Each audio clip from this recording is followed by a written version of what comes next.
Hello दोस्तों, सभी को नमस्कार। आज 15 अगस्त 2026 आज इंडिपेंडेंस डे है दोस्तों। आप सबको हैप्पी इंडिपेंडेंस डे। आइए पढ़ते हैं आज के दिन का न्यूज़ का एनालिसिस पढ़ते हैं कि प्रमुख संपादकीय विश्लेषण है कि पहला है द हिंदुस्तान लिया गया संपादकीय विश्लेषण कि मुद्दा है कि भारत 80वां लोकतंत्र संप्रभुता GS/2 राजव्यवस्था से लिया गया है कि भारत अपने स्वतंत्र दिवस को संप्रभुता और राष्ट्रीय गौरव के साथ मना रहा है। इस वर्ष पहली बार लाल किले की प्रचार से वंदे मातरम का गायन किया गया है और जो इसके 150 वर्ष पूरे होने का प्रतीक है। संपादकीय रेखांकित करता है कि वास्तविक स्वतंत्रता का अर्थ नागरिकों द्वारा सरकार से सुरक्षा और सीमाओं नीतियों पर बिना किसी भय के सवाल पूछने की आज़ादी। युवा शक्ति और परीक्षा सुधार। राष्ट्रपति द्रौपदी मुर्मू ने अपने संबोधन में देश की 65% युवा आबादी 35 वर्ष से कम को सबसे मूल्यवान संपत्ति बताया और हालिया पेपर लीक और प्रतियोगी परीक्षा में गड़बड़ी के बाद सरकार ने लोक परीक्षाओं को पारदर्शिता और सुरक्षित बनाने के लिए व्यापक और सुधारों की प्रतिबद्धता जताई है। मुद्दा या ट्रिब्यूनल रिफॉर्म्स बिल 2026 न्यायपालिका की स्वतंत्रता GS/2 न्यायपालिका मुख्य बिंदु। द हिंदू ने न्यायपालिका सुधार विधेयक 2026 ट्रिब्यूनल्स रिफॉर्म बिल 2026 की आलोचना की है। इसके तहत बनने वाले राष्ट्रीय न्यायाधिकरण आयोग NTC की संस्थागत स्वायत्तता पर सवाल उठाए गए हैं कि चिंताएं। विधेयक की धारा 14 की न्यायाधिकरण के सदस्यों की योग्यता और सेवा शर्तों को तय करने का अधिकार या कार्यपालिका या एक्जीक्यूटिव को देती है, जो पूर्ववर्ती न्यायिक निर्णयों जैसे रोजगार मैथ्यूज मामला के खिलाफ और कार्यपालिका अत्यधिक प्रभाव या न्यायाधिकरणों की स्वतंत्रता को प्रभावित करता है। मुद्दा भाषा की राजनीतिक और वैश्वीकरण GS पेपर 1 या 2 भारतीय समाज और शिक्षा मुख्य बिंदु। संपादकीय में अंग्रेजी भाषा के राजनीतिकरण पर चिंता जताई गई है और आधुनिक तकनीकी और वैश्विक संचार के भी दौर में भारतीय भाषाओं को बढ़ावा देना आवश्यक है, परंतु यह अंग्रेजी की कीमत पर नहीं होना चाहिए। पीटी के लिए क्वेश्चन प्रैक्टिस है कि वंदे मातरम के संदर्भ में निम्नलिखित तत्वों पर विचार कीजिए। इसमें पहला कथन है वंदे मातरम के संदर्भ में निम्नलिखित तत्वों पर विचार कीजिए। पहला है 15 अगस्त 2026 को स्वतंत्रता दिवस के अवसर पर पहली बार लाल किले की प्रचार से वंदे मातरम का गायन किया गया। यह गीत मूल रूप से बंकिम चंद्र चट्टोपाध्याय द्वारा लिखित उपन्यास या आनंद मठ का हिस्सा है और इसे वर्ष 2026 में अपनी रचना के 150 वर्ष पूरे होने के उपलक्ष्य में विशेष स्थान दिया गया है। इसका तीनों सही है कि दोस्तों की तीनों कथन सही है। बंकिम चंद्र या चट्टोपाध्याय के द्वारा रचित इस गीत के 150 वर्ष पूरे होने पर इसे 2026 के स्वतंत्रता दिवस समारोह में राष्ट्रगान से ठीक पहले शामिल किया गया। अगला है कि राष्ट्रीय न्यायाधिकरण आयोग नेशनल ट्राइब्यूनल कमीशन NTC के संबंध में कौन सा कथन सही नहीं है। इसमें बोला कौन सा कथन सही नहीं। इसका उद्देश्य न्यायाधिकरण या ट्राइब्यूनल्स को कार्यपालिका के नियंत्रण से मुक्त करना और ट्राइब्यूनल्स रिफॉर्म बिल 2026 के तहत इसके स्वतंत्र की सेवा शर्तें पूरी तरह संसद द्वारा अधिनियम में ही परिभाषित की गई है। इसके अध्यक्ष और न्यायिक सदस्यों की नियुक्ति में भारत के न्यायाधीश चीफ जस्टिस परामर्श अनिवार्य है और इसके वित्तीय और प्रशासनिक मामलों पर केंद्र सरकार का पर्याप्त प्रभाव बना हुआ है। इसका असत्य पूछा वाला कौन सा सही नहीं है कि दोस्तों इसका भी हो जाएगा। विधेयक की धारा 14 के तहत सदस्यों की योग्यता और सेवा शर्तें भविष्य के कार्यपालिका और नियमों या एक्जीक्यूटिव रूल पर छोड़ दी गई है, न कि अधिनियम में पूरी तरह स्पष्ट की गई है, जो इसकी स्वायत्तता पर सवाल खड़े करता है। मेंस के लिए क्वेश्चन प्रैक्टिस है कि GS पेपर 2 राजव्यवस्था व शासन से कि न्यायाधिकरणों या ट्राइब्यूनल्स का गठन न्याय वितरण में तेजी लाने के लिए किया गया था, लेकिन कार्यपालिका अत्यधिक हस्तक्षेप इनकी स्वायत्तता और निष्पक्षता का पंगु बना देता है। हालिया ट्राइब्यूनल्स रिफॉर्म बिल 2026 के आलोक में इस कथन का समालोचनात्मक परीक्षण कीजिए। 250 शब्द है। इसका फ्रेमवर्क हो जाएगा न्यायाधिकरणों के महत्व अनुच्छेद 223A और 223B का राष्ट्रीय न्यायाधिकरण आयोग NTC की स्थापना के उद्देश्य को स्पष्ट करें। मुख्य भाग बॉडी विधेयक 2026 के सकारात्मक बिंदु एक संरक्षित शिकायत और स्क्रीनिंग प्रक्रिया और स्वायत्तता संबंधी चुनौतियां या धारा 14 के तहत नियम बनाने की शक्ति या कार्यपालिका को सौंपना और नियुक्तियों और वित्तीय मामले पर सरकार का नियंत्रण और सर्वोच्च न्यायालय के निर्णयों या रोजर मैथ्यूज केस का संदर्भ में जो न्यायिक कार्यों का या कार्यपालिका हस्तक्षेप का सिद्धांत रोकता है। निष्कर्ष है न्यायपालिका की स्वतंत्रता बनाए रखने के लिए NTC को वित्तीय और प्रशासनिक रूप से पूर्णतः स्वतंत्र बनाने की सुझाव दें। GS पेपर 2 है शिक्षा एवं सामाजिक। प्रतियोगी परीक्षा में बढ़ती अनियमितता और पेपर लीक की घटनाएं न केवल युवाओं के भविष्य को प्रभावित करती हैं और बल्कि राष्ट्र के जनसांख्यिकी लाभांश या डेमोग्राफिक डिविडेंड को भी कमजोर करती है। इसे रोकने के लिए सरकार द्वारा किए जा रहे हालिया प्रशासनिक और कानूनी सुधारों को मूल्यांकन कीजिए। 150 शब्द किया। प्रतियोगी परीक्षा में पेपर लीक और अनियमितता और युवाओं में मानसिक तनाव पैदा करती है और देश की निष्पक्ष चयन प्रणाली पर भी भरोसा कम करती है। यह संकट भारत की जनसांख्यिकी लाभांश डेमोग्राफिक डिविडेंड को एक जनसांख्यिकी आपदा में बदल सकता है। इसे रोकने के लिए कि सरकार द्वारा दिए गए हालिया सुधार निम्नलिखित हैं कि कानूनी उपाय। सरकार ने लोक परीक्षा या अनुचित साधनों की रोकथाम अधिनियम 2024 किया। इसके तहत पेपर लीक में शामिल अपराधियों के लिए 3 से 10 वर्ष तक की जेल और 1 करोड़ तक की जुर्माने का कड़ा प्रावधान है और प्रशासनिक राष्ट्रीय परीक्षा एजेंसी एनटीए के कामकाज की समीक्षा और पारदर्शिता बढ़ाने के लिए डॉक्टर के राधाकृष्णन की समिति का गठन किया गया। तकनीक सुदृढ़ीकरण परीक्षा में आर्टिफिशियल इंटेलिजेंस एआई आधारित निगरानी और सीसीटीवी लाइव ट्रेनिंग और डिजिटल प्रश्न पत्रों के सुरक्षित हस्तांतरण या इनक्रिप्टेड या ट्रांसमिशन को बढ़ावा दिया जाना और मूल्यांकन ये कदम कड़े दंड और निगरानी और के जरिए अपराधियों में डर पैदा करने के लिए सराहनीय। हालांकि इनकी सफलता जमीनी स्तर पर मजबूत जांच तंत्र या आंतरिक मिलीभगत को खत्म करने और राज्यों के साथ बेहतर समन्वय पर निर्भर करती है और जनसांख्यिकी लाभांश को बचाने के लिए पूरी तरह सुरक्षित और त्रुटिहीन परीक्षा प्रणाली का निर्माण आवश्यक है। प्रमुख समाचार विश्लेषण है कि 80वां स्वतंत्रता दिवस राष्ट्रपति का संदेश GS/2 संवैधानिक पद। राष्ट्रपति द्रौपदी मुर्मू ने स्वतंत्रता दिवस की पूर्व संध्या पर देश को संबोधित किया। उन्होंने युवाओं को भारत के भविष्य का वास्तुकार बताया और सरकार द्वारा प्रतिबद्धता परीक्षाओं को पारदर्शिता सुनिश्चित भरोसे बनाने के लिए व्यापक सुरक्षा की घोषणा की गई ताकि पेपर लीक जैसे घटनाओं को पूरी तरह से रोका जा सके। गुड गवर्नेंस नागरिक केंद्रित प्रशासन और सार्वजनिक परीक्षा पारदर्शिता ईमानदारी विधेयक है। 2026 के बाद संघवाद परिसीमन संकट GS/2 संघवाद 15 अगस्त 2026 को ऐतिहासिक महत्व इसलिए भी है क्योंकि इसी वर्ष लोकसभा सीटों के आवंटन पर लगा फ्रिज समाप्त हो रहे हैं। मुख्य बिंदु 1976 42वें संशोधन के बाद लोकसभा सीटों 1971 की जनगणना के आधार पर तय है। 2026 के बाद नए परिसीमन से उन राज्यों को राजनीतिक नुकसान होने की आशंका है जिन्होंने जनसंख्या नियंत्रण विशेषकर दक्षिण भारतीय राज्य में बेहतर प्रदर्शन किया है। यूपीएससी लिंक भारतीय संघवाद फेडरलिज्म जनसांख्यिकी लाभांश बनाम राजनीतिक प्रतिनिधित्व भाषा की राजनीतिक और राष्ट्रवाद GS/2 सामाजिक न्याय और राजनीतिक की संपादकीय पृष्ठभूमि अंग्रेजी और क्षेत्रीय भाषाओं के सह औचित्य पर चर्चा की गई। मुख्य बिंदु तकनीकी और वैश्विक संचार के लिए अंग्रेजी आवश्यक है और भारतीय भाषाओं को बढ़ावा देने के प्रयास में अंग्रेजी को राजनीतिक रूप से अलग थलग करना नुकसानदेह हो सकता है और भाषाई विविधता भारत की मूल शक्ति है। पीटी के लिए क्वेश्चन प्रैक्टिस है कि भारतीय संविधान के तहत परिसीमन आयोग डेलिमिटेशन कमीशन के संदर्भ में निम्नलिखित कथनों पर विचार कीजिए। इसमें पहला है कि परिसीमन आयोग के आदेशों को किसी भी न्यायालय में चुनौती नहीं दी जा सकती और परिसीमन आयोग के आदेश जब लोकसभा या राज्यसभा विधानसभा के समक्ष रखे जाते हैं तो वे उसमें कोई संशोधन नहीं कर सकते और संविधान के अनुच्छेद 82 के तहत प्रत्येक जनगणना के बाद सीटों के पूर्ण समायोजन प्रावधान है। इसका तीनों सही हो जाएगा कि परिसीमन आयोग एक शक्तिशाली संस्था है जिसके आदेश कानून की तरह लागू होते हैं और इन्हें किसी भी कोर्ट में चुनौती नहीं दी जा सकती। संसद या विधानसभा इसमें कोई बदलाव नहीं कर सकता है और अनुच्छेद 82 प्रत्येक जनगणना के बाद संसद को परिसीमन अधिनियम बनाने की शक्ति देता है। भारतीय ध्वज संहिता या फ्लैग कोड ऑफ इंडिया 2002, 2021, 2022 संशोधन सहित के संबंध में निम्नलिखित कथनों में से कौन सा सही है कि राष्ट्रीय ध्वज संकेत हाथ से ये काटते हैं और बुने हुए ऊनी या रेशमी खादी के कपड़ों से ही बनाया जा सकता है। हालिया संशोधन के बाद अब राष्ट्रीय ध्वजों को खुले में या किसी नागरिक के घर पर दिन या रात दोनों समय फहराया जा सकता है। इसका दो आंसर हो जाएगा।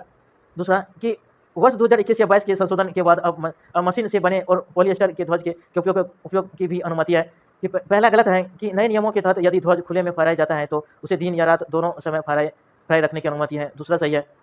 राष्ट्रीय ध्वज हाथ से या काटे या बुने हुए ऊनी रेशमी या कपड़ों से ही बनाया जा सकता है, ऐसा कोई जरूरी नहीं। पहला गलत है कि इसमें बोला गया है कि 2021 से 22 में संशोधन के बाद मशीन से बने या पॉलिएस्टर ध्वज के उपयोग भी अनुमति है और पहला गलत है। नियमों के तहत ध्वज को खुले में फहराया जा सकता है, उसे दिन रात दोनों समय फहराए रखने की अनुमति है।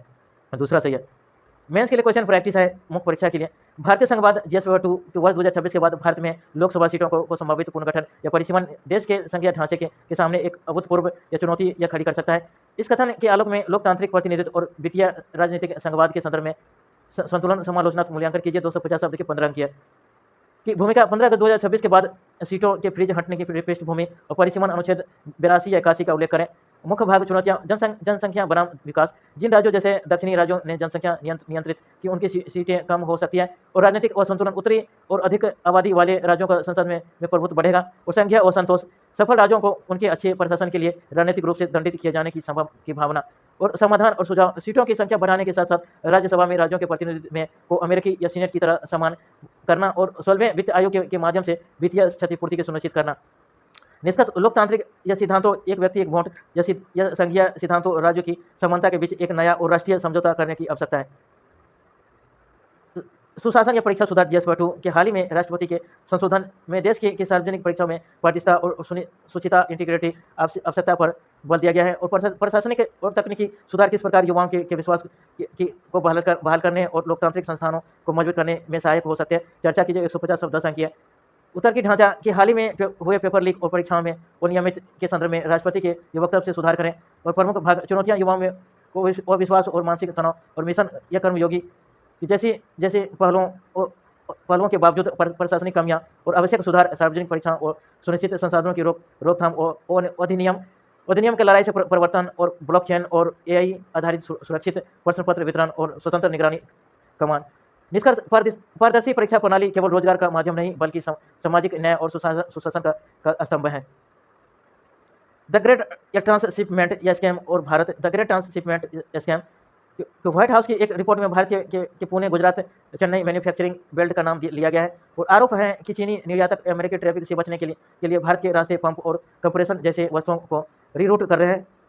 और भारत का पक्ष है, GTRI के अनुसार भारत के पास इन क्षेत्रों में पर्याप्त घरेलू उत्पादन और वैश्विक निर्यात क्षमता FY फाइनेंशियल ईयर 2026 में $1.61 बिलियन के लिक्विड पंप निर्यात में, जिससे यह आरोप कमजोर होता है। यूपीएससी लिंक अंतर्राष्ट्रीय व्यापार और टैरिफ और गैर टैरिफ बाधाएं, भारत अमेरिका आर्थिक संबंध, राजकोषीय संवाद में माइनिंग या बिल, फिजिकल फेडरलिज्म में माइनिंग समाचार। राज्यसभा में पारित नए माइनिंग बिल को लेकर विपक्ष और खनिज समृद्ध राज्यों जैसे उड़ीसा और झारखंड ने के विरोध जताया है कि बिल में राज्य के टैक्स और सेस को लगाने के अधिकारों को सीमित कर केंद्र को नियम बनाने की निषेध शक्ति दी गई है, जिसे राज्य के वित्तीय स्वायत्ता पर चोट माना जा रहा है। यूपीएससी लिंक राजकोषीय संवाद, फिजिकल फेडरलिज्म, केंद्र राज्य वित्तीय संकट और 16वें वित्तीय आयोग की सिफारिश है। भारत का विदेशी व्यापक और रक्षा उत्पादन, फॉरेन ट्रेड और डिफेंस प्रोडक्शन, जुलाई 2026 में भारत का वस्तु निर्यात 19.6% बढ़कर $44.24 बिलियन के रिकॉर्ड स्तर पर पहुंच गया है। लेकिन व्यापार घाटे भी बढ़कर $31.98 बिलियन हो गया है। देश का घरेलू रक्षा उत्पादन पिछले 12 वर्षों में लगभग 4 गुना बढ़कर record 1.78 lakh crore financial year 2025 से 26 हो गया है, जिसमें निजी क्षेत्र की हिस्सेदारी 24% तक पहुंच गई है। आगे बढ़ते अगला न्यूज है, पीटी के लिए क्वेश्चन प्रैक्टिस है कि उपभोक्ता मूल्य सूचकांक CPI आधारित खुदरा मुद्रास्फीति के संदर्भ में निम्नलिखित कथनों पर विचार कीजिए। इसमें पहला है कि भारतीय रिजर्व बैंक RBI के पास खुदरा मुद्रास्फीति को 4% या ±2% के भीतर बनाए रखने को वैधानिक अधिदेश है। और कोर मुद्रास्फीति या कोर इन्फ्लेशन की गणना करते समय खाद्य, ईंधन या फूड एवं या फ्यूल दोनों घटकों को शामिल नहीं किया जाता है। हाल ही में जुलाई 2026 में भारत की खुदरा मुद्रास्फीति RBI के 6% के ऊपरी या टॉलरेंस बैंड को पार कर गई है।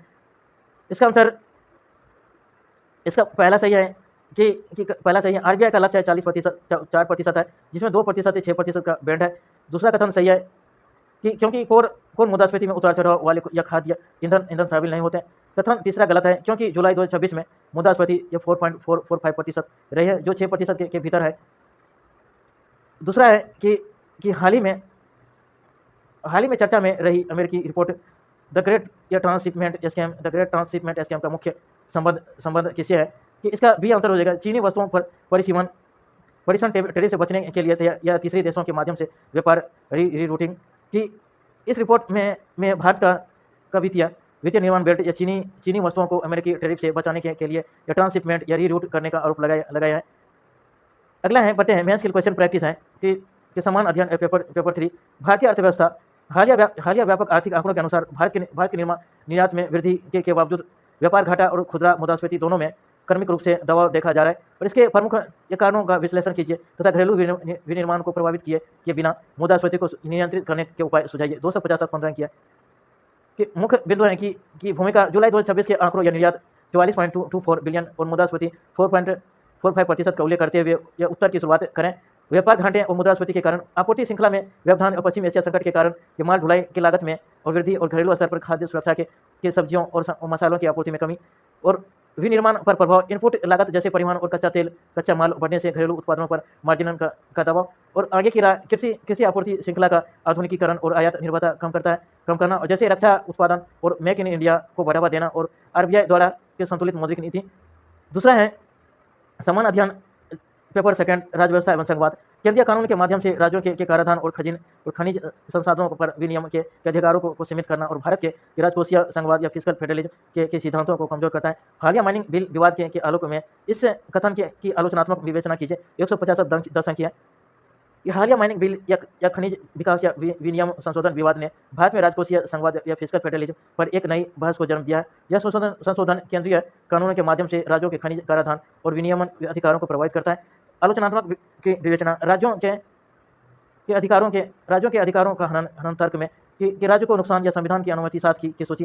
सेकेंड, राज्य सूची के तहत खनिजों पर कर लगाने का अधिकार राज्यों का है और केंद्रीय हस्तक्षेप से राज्यों की वित्तीय स्वायत्ता घटती है और संसाधनों पर नियंत्रण के खनिज समृद्ध और राज्य जैसे झारखंड या उड़ीसा अपनी विकास को योजना के लिए या लॉयल्टी पर निर्भर हैं। केंद्र द्वारा लॉयल्टी की सीमा तय करने से उनका वित्तीय या ढांचा कमजोर होता है और केंद्रीय हस्तक्षेप का उचित तर्क के विरोध में राष्ट्रीय एकरूपता देश भर में खनिज व्यापार और निवेश को आकर्षित करने के लिए एक देश एक नीति आवश्यक है। राष्ट्रीय सुरक्षा और विकास रणनीतिक और महत्वपूर्ण खनिजों जैसे लिथियम का विनियमन और राष्ट्रीय सुरक्षा और औद्योगिक विकास के लिए केंद्र के पास होना अनिवार्य है।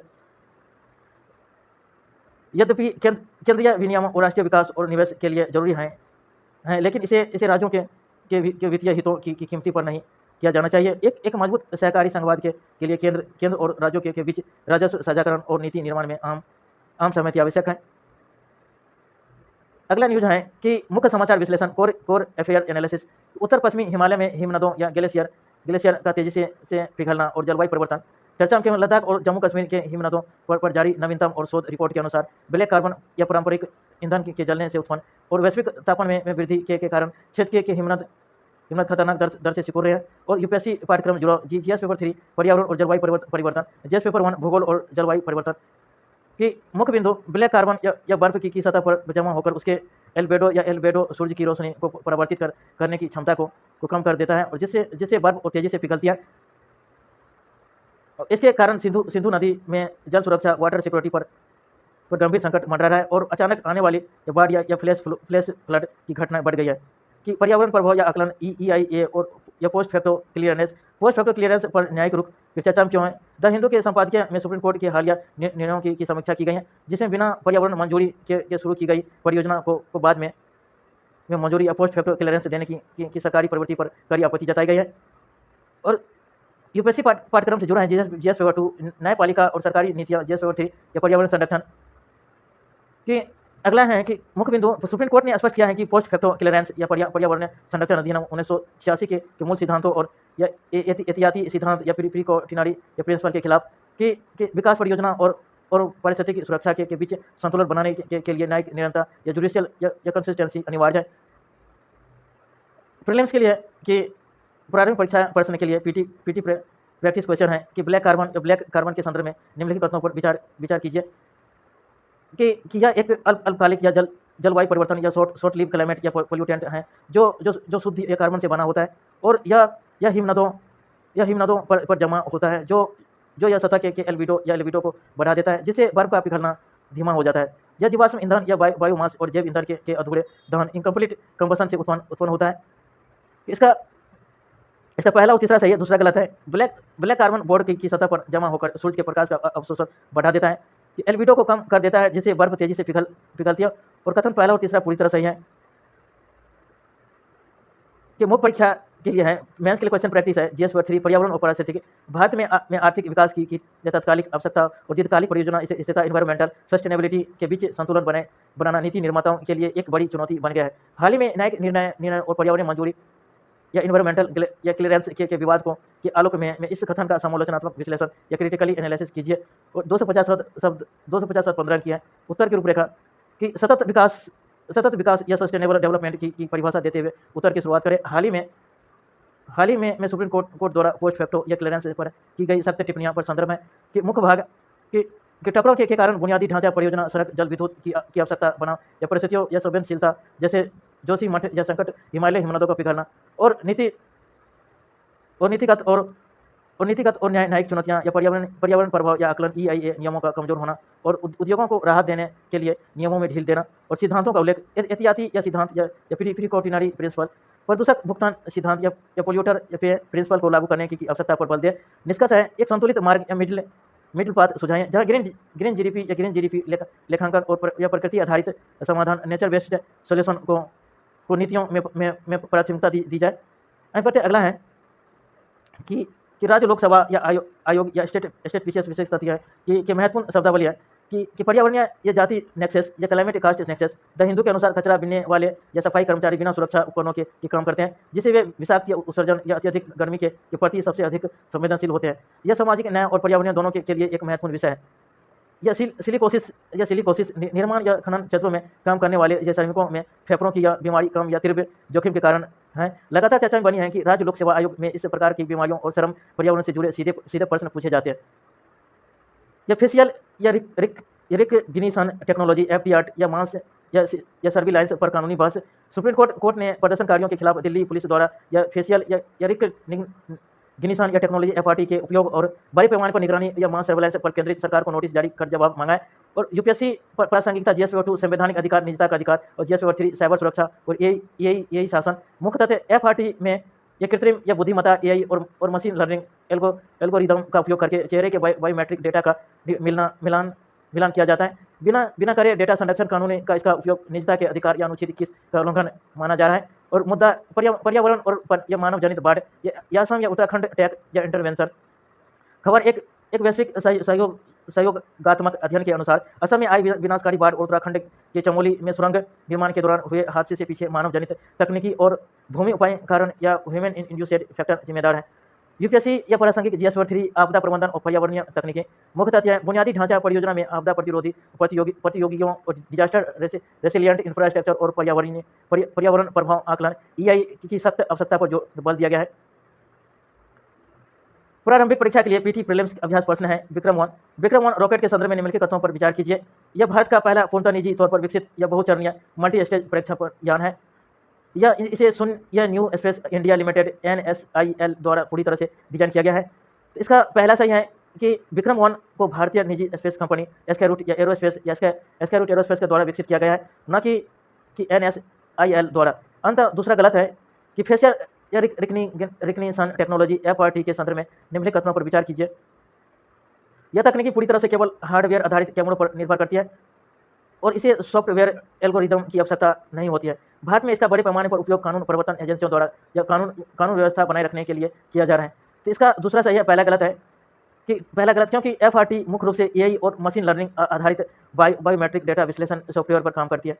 कि पहला गलत है कि इसमें बोला गया पहला कि यह पूरी तरह से केवल हार्डवेयर आधारित कैमरों पर निर्भर करता है। ये मुख्य रूप से एआई और मशीन लर्निंग आधारित बायोमेट्रिक डेटा विश्लेषण सॉफ्टवेयर पर काम करती है। अगला मेंस के लिए क्वेश्चन प्रैक्टिस है। जीएस पेपर 3 विज्ञान और प्रौद्योगिकी, साइंस एंड टेक्नोलॉजी। वैश्विक आंतरिक अर्थव्यवस्था में भारत की हिस्सेदारी बढ़ाने के लिए प्रक्षेपण लागत को कम करना और निजी क्षेत्र की भागीदारी को बढ़ावा देना अनिवार्य है। हालिया तकनीकी सुधारों के संदर्भ में इस कथन का आलोचनात्मक विश्लेषण कीजिए। 250 और 15 की है कि मुख्य बिंदु है कि वैश्विक बाजार में भारत की वर्तमान प्रक्षेपण लागत की स्थिति का उल्लेख करें। द हिंदू की रिपोर्ट के अनुसार यह प्रति इकाई लागत में चुनौतियां मुख्य भाग निजी क्षेत्र की भूमिका जैसे स्काईरूट या फिक्सल और INS स्पेस जैसी सहायक संस्थाओं का महत्व बताएं और लागत कम करने की तकनीकों या रीयूजेबल लॉन्च व्हीकल्स या RLV छोटे उपग्रह प्रक्षेपण यान या SSLV का विकास और निजी निवेश आकर्षित करने में आने वाली चुनौतियों जैसे नियामक ढांचा या उच्च पूंजी जोखिम। और निष्कर्ष भारत की अंतरिक्ष नीति 2023 और रिफॉर्म्स 3.0 के विजन के साथ जोड़ते हुए एक संतुलित निष्कर्ष है। आगे पढ़ते हैं। जीएस पेपर 2 या 3 शासन और प्रौद्योगिकी, गवर्नेंस और सर्वेलेंस। प्रश्न है कानून प्रवर्तन के फेशियल रिकग्निशन टेक्नोलॉजी एफआरटी जैसे मास सर्वेलेंस तकनीकी के बढ़ते उपयोग और नागरिक के मौलिक अधिकारों या विशेषकर निजता के अधिकार के बीच द्वंद्व का परीक्षण कीजिए। 150 शब्द 10 अंक है कि भूमिका हाल ही में सुप्रीम कोर्ट में एफआरटी के खिलाफ दायर या याचिका और तकनीकी निगरानी का उल्लेख करते हुए शुरुआत करें। और मुख्य भाग कि अपराध नियंत्रण या लापता बच्चों की तलाश या त्वरित पहचान प्रक्रिया। चिंताएं कि डेटा चोरी का खतरा या ड्यूटी सकारात्मक या फेल्स पॉजिटिव के कारण निर्दोष को परेशानी या पुट्टा स्वामी मामले या निजता का अधिकार का अनुच्छेद 21 का उल्लंघन। निष्कर्ष एक स्वतंत्र डेटा नियामक या प्राधिकरण और पारदर्शी कानून ढांचे digital personal data protection act के उचित क्रियान्वयन का सुझाव देते हुए निष्कर्ष लिखें। हाल ही में समाचारों में रहे या फेशियल रिकवरी या टेक्नोलॉजी एफआरटी के उपयोग और इसके विनियमन और रेगुलेशन के संदर्भ में निम्नलिखित तथ्यों पर विचार कीजिए। और भारत में वर्तमान में फेशियल रिकग्निशन या टेक्नोलॉजी के उपयोग को विनियमित करने के लिए कोई विशिष्ट या स्पेसिफिक कानून मौजूद नहीं है। दूसरा है एफआरटी का उपयोग केवल कानूनी व्यवस्था बनाए रखने के लिए किया जा सकता है, न कि बायोमेट्रिक डेटा के रूप में पहचान के लिए। तीसरा है डिजिटल व्यक्तिगत डेटा संरक्षण अधिनियम 2023 डीपीडीपी एक्ट के तहत या फेशियल रिकग्निशन के माध्यम से एकत्र किया गया डेटा हमेशा संवेदनशील व्यक्तिगत डेटा या सेंसिटिव या पर्सनल डेटा की श्रेणी में आता है। इसका पहला सही है कि भारत में फेशियल रिकग्निशन टेक्नोलॉजी एफआरटी का उपयोग और तैनाती का विशेष रूप से नियंत्रण करने के लिए कोई समर्पित कानून नहीं है। इसका पहला सही है कि दूसरा तीसरा गलत है। पहला इसमें बोला गया है कि भारत में वर्तमान फेशियल रिकग्निशन टेक्नोलॉजी उपयोग के विनियमित करने के लिए कोई विशिष्ट स्पेसिफिक मौजूद कानून है। दूसरा तीसरा गलत है। अगला है आधुनिक कृत्रिम बुद्धिमत्ता ए आधारित निगरानी और सर्वेलेंस और सुरक्षा प्रणाली के संदर्भ में निम्नलिखित कथनों पर विचार कीजिए। इसमें पहला है एआई आधारित निगरानी प्रणाली में डीप फेक के तकनीकी का उपयोग संदिग्ध और व्यक्तियों की पहचान और निगरानी के लिए प्रमुखता से किया जाता है। दूसरा है भारत में सार्वजनिक स्थानों पर एआई आधारित या फेशियल रिकग्निशन का उपयोग करने के लिए या पूर्व न्यायिक या अनुमति या जुडिशियल ऑथोराइजेशन अनिवार्य है। तीसरा है भारत में साइबर सुरक्षा और तकनीकी संचालित आधारित शासन के लिए यह सेंट इन एक नोडल एजेंसी के रूप में कार्य करती है। इसका तीसरा सही है कि Indian computer emergency response team Bharat की राष्ट्रीय नोडल एजेंसी जो साइबर सुरक्षा से जुड़ी घटनाओं को संभालती है। तीसरा सही है। अगला पढ़ते हैं अंतरिक्ष क्षेत्र में निजी भागीदारी में भारतीय अंतरिक्ष अनुसंधान संगठन इसरो की पहली संदर्भ में इन स्पेस की भूमिका के बारे में निम्नलिखित तथ्यों पर विचार कीजिए। यह अंतरिक्ष विभाग या डिपार्टमेंटल ऑफ स्पेस के अंतर्गत एक स्वायत्त नोडल एजेंसी है जो गैर सरकारी संस्थान को अंतरिक्ष गतिविधियों के संचालन की अनुमति देती है। यह निजी कंपनियों को इसरो की सुविधा और बुनियादी ढांचे इंफ्रास्ट्रक्चर का उपयोग करने की सुविधा प्रदान करती है और इन स्पेस का प्राथमिक या कार्य वाणिज्य उपग्रहों या कमर्शियल या सैटेलाइट का निर्माण करके उन्हें लॉन्च करना। इसमें पहला दूसरा सही है कि in space Indian national space या प्रमोशन एंड या ऑथोराइजेशन सेंटर निजी या अंतरिक्ष गतिविधियों को बढ़ावा देने और अधिकृत करने के लिए एक सिंगल विंडो एजेंसी और या इसरो की सुविधाओं को साझा करने में मदद करती है। आइए अगला पढ़ते हैं कि भारतीय अंतरिक्ष क्षेत्र में वैधिकरण और new space India limited NSIL के संदर्भ में निम्नलिखित कथनों पर विचार कीजिए। इसमें पहला है यह अंतरिक्ष विभाग या डिपार्टमेंट ऑफ स्पेस के प्रशासनिक नियंत्रण के तहत एक कंट्री सार्वजनिक क्षेत्र के उद्यम या CPSE है। यह छोटे उपग्रह प्रक्षेपण यानी SSLV के उत्पादन और व्यवसायीकरण निजी भागीदारी को बढ़ावा देता है। इसका प्राथमिक उद्देश्य अंतरिक्ष प्रौद्योगिकी गतिविधियों में या उद्देश्यों की भागीदारी को बढ़ाना। इसका तीनों सही हो जाएगा कि NSIL अंतरिक्ष विभाग के तहत एक केंद्रीय सार्वजनिक क्षेत्र उद्यम है जो अंतरिक्ष उत्पादों के व्यावसायिकीकरण और उद्योगों को अंतरिक्ष गतिविधियों में भाग लेने के लिए सक्षम बनाने का काम करता है। भारत में यह कृत्रिम बुद्धिमत्ता AI के अनुसंधान का विकास के संदर्भ में AIRAWAT के पहल किससे संबंधित है। इसका बी हो जाएगा आंसर कि बी सही है कि भारत में AI अनुसंधान और बुनियादी ढांचे को बढ़ावा देने वाले एक सुपर कंप्यूटर का पहला है कि भारत का पहला AI विशिष्ट क्लाउडिंग कंप्यूटर बुनियादी ढांचा है, जिसका बी आंसर हो जाएगा। अगला है कि प्रारंभिक परीक्षा का अभ्यास है कि संयुक्त संसदीय समिति JPC के संदर्भ में निम्नलिखित कथनों पर विचार कीजिए। इसमें पहला है कि यह संसद की एक अस्थायी स्टैंडिंग समिति जिसका गठन प्रतिवर्ष किया जाता है। इसमें केवल लोकसभा के सदस्यों को ही शामिल किया जा सकता है। तीसरा है विधेयक को JPC के पास भेजने का मुख्य उद्देश्य उसकी व्यापक विधायी समीक्षा या स्क्रूटिनी करना। इसका तीसरा सही है JPC एक तदर्थ या एड हॉक समिति है, अस्थायी नहीं। इसमें लोकसभा और राज्यसभा दोनों के सदस्य शामिल होते हैं। इनका मुख्य कार्य विधेयकों की बारीकी से जांच करना। इसका तीसरा सही है। दूसरा है GS पेपर 2 भारतीय राज्य व्यवस्था और शासन। संसदीय सत्रों में बार बार होने वाला और व्यवधान और यह गिरती उत्पादकता और भारत में विधायी जवाबदेही और चर्चा की स्वीकृति को कमजोर कर रही है। हाल ही में मानसून सत्र के संदर्भ में इन कथन का समालोचनात्मक विश्लेषण कीजिए तथा संसद की ये कार्य सफलता बढ़ाने के उपाय को सुझाइए। 250-15 की है भूमिका की हाल ही में यह संपन्न मानसून सत्र 2026 का उदाहरण दे जहां लोकसभा की उत्पादकता और गिरकर 19% से रह गई है और बताएं कि संसद का मुख्य कार्य कानून बनाना और कार्यपालिका पर नियंत्रण रखना मुख्य भाग है। बड़ी गिरावट के कारण यह रचनात्मक बहस के स्थान पर यह राजनीतिक गतिरोध और जनहित के मुद्दों जैसे पेपर लीक या छात्र विरोध पर सरकार और विपक्षी में आम सहमति की कमी, प्रभाव बिना विस्तृत चर्चा के विधेयकों का पारित होना और अध्यादेशों पर निर्भरता बढ़ाना और संसदीय समिति जैसे JPC की भूमिका की उपेक्षा। यद्यपि FCRA का बिल को भेजा गया जो एक सकारात्मक कदम है। सुझाव उपाय विपक्ष के लिए विशेष दिन या ओपोजिशन या डे की व्यवस्था करना और आचार संहिता का खरा पालन, वर्ष में अनिवार्य बैठकों की न्यूनतम संख्या तय करना जैसे 100 या 120 दिन। निष्कर्ष 80वें स्वतंत्रता दिवस के अवसर पर राष्ट्रपति के संदेश को उद्धृत करते हुए लिखे कि लोकतंत्र की मजबूती के लिए संसद में अवरोध या डिसरप्शन नहीं बल्कि विमर्श या डेलिब्रेशन की आवश्यकता है। भारत का सेवा निर्यात या सर्विसेज एक्सपोर्ट ऐतिहासिक ऊंचाई पर कि समाचार वित्तीय वर्ष 2025-26 में भारत का सेवा निर्यात बढ़कर $421.3 बिलियन तक पहुंच गया है। यह भारत के कुल निर्यात का 48% हिस्सा है। मुख्य बिंदु 2009-10 में यह हिस्सा केवल 35% था। अब सेवा निर्यात, वस्तु निर्यात या मर्चेंडाइज एक्सपोर्ट से केवल $20.5 बिलियन पहुंचे हैं। पाठ्यक्रम 0 भारतीय अर्थव्यवस्था या बाह्य क्षेत्रीय और व्यापार संतुलन या कॉर्पोरेट निवेश में में वृद्धि बनाम कमजोर उपभोक्ता मांग या कंज्यूमर डिमांड। समाचार हालिया CMIS डेटा के अनुसार चालू वित्त वर्ष में 26.75 लाख करोड़ के नए निवेश की घोषणा हुई है। इसमें से 86% निवेश घरेलू निजी क्षेत्र से आ रहा है और मुख्य बिंदु 56% निवेश अकेले ITES या IT या इनेबल्ड या सर्विसेज और डेटा सेंटर में केंद्रित है। हालिया ऑटोमोबाइल और उपभोक्ता वस्तुओं या कंज्यूमर गुड्स में निवेश 1% से भी कम है, जो शहरी और ग्रामीण बाजारों में कमजोर उपभोक्ता मांग को दर्शाता है।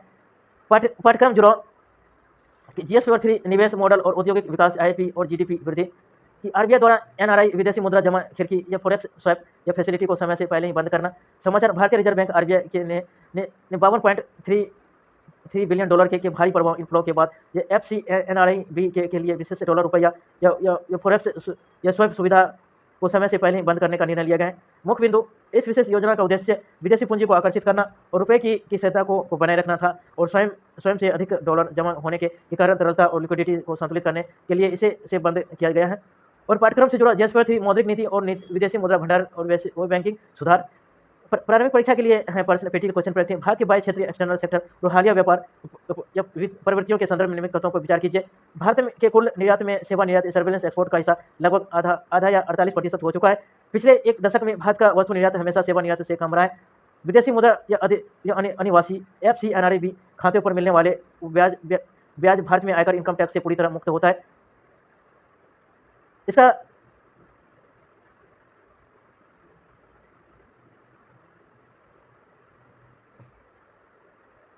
इसमें से पहला तो बी आंसर हो जाएगा, दो केवल सही है कि पहला सही है कि सेवा निर्यात 48% है। तीसरा भी सही है क्योंकि FCNRI जमा भारत में कर मुक्त और पूरी तरह से प्रत्यावर्तनीय या रिपाट्रिएबल होते हैं। दूसरा गलत है क्योंकि पारंपरिक रूप से भारत का ये वस्तु निर्यात सेवा निर्यात से अधिक रहा है। हालांकि अब यह अंतर बहुत कम है, 20.5 बिलियन डॉलर रह गया है।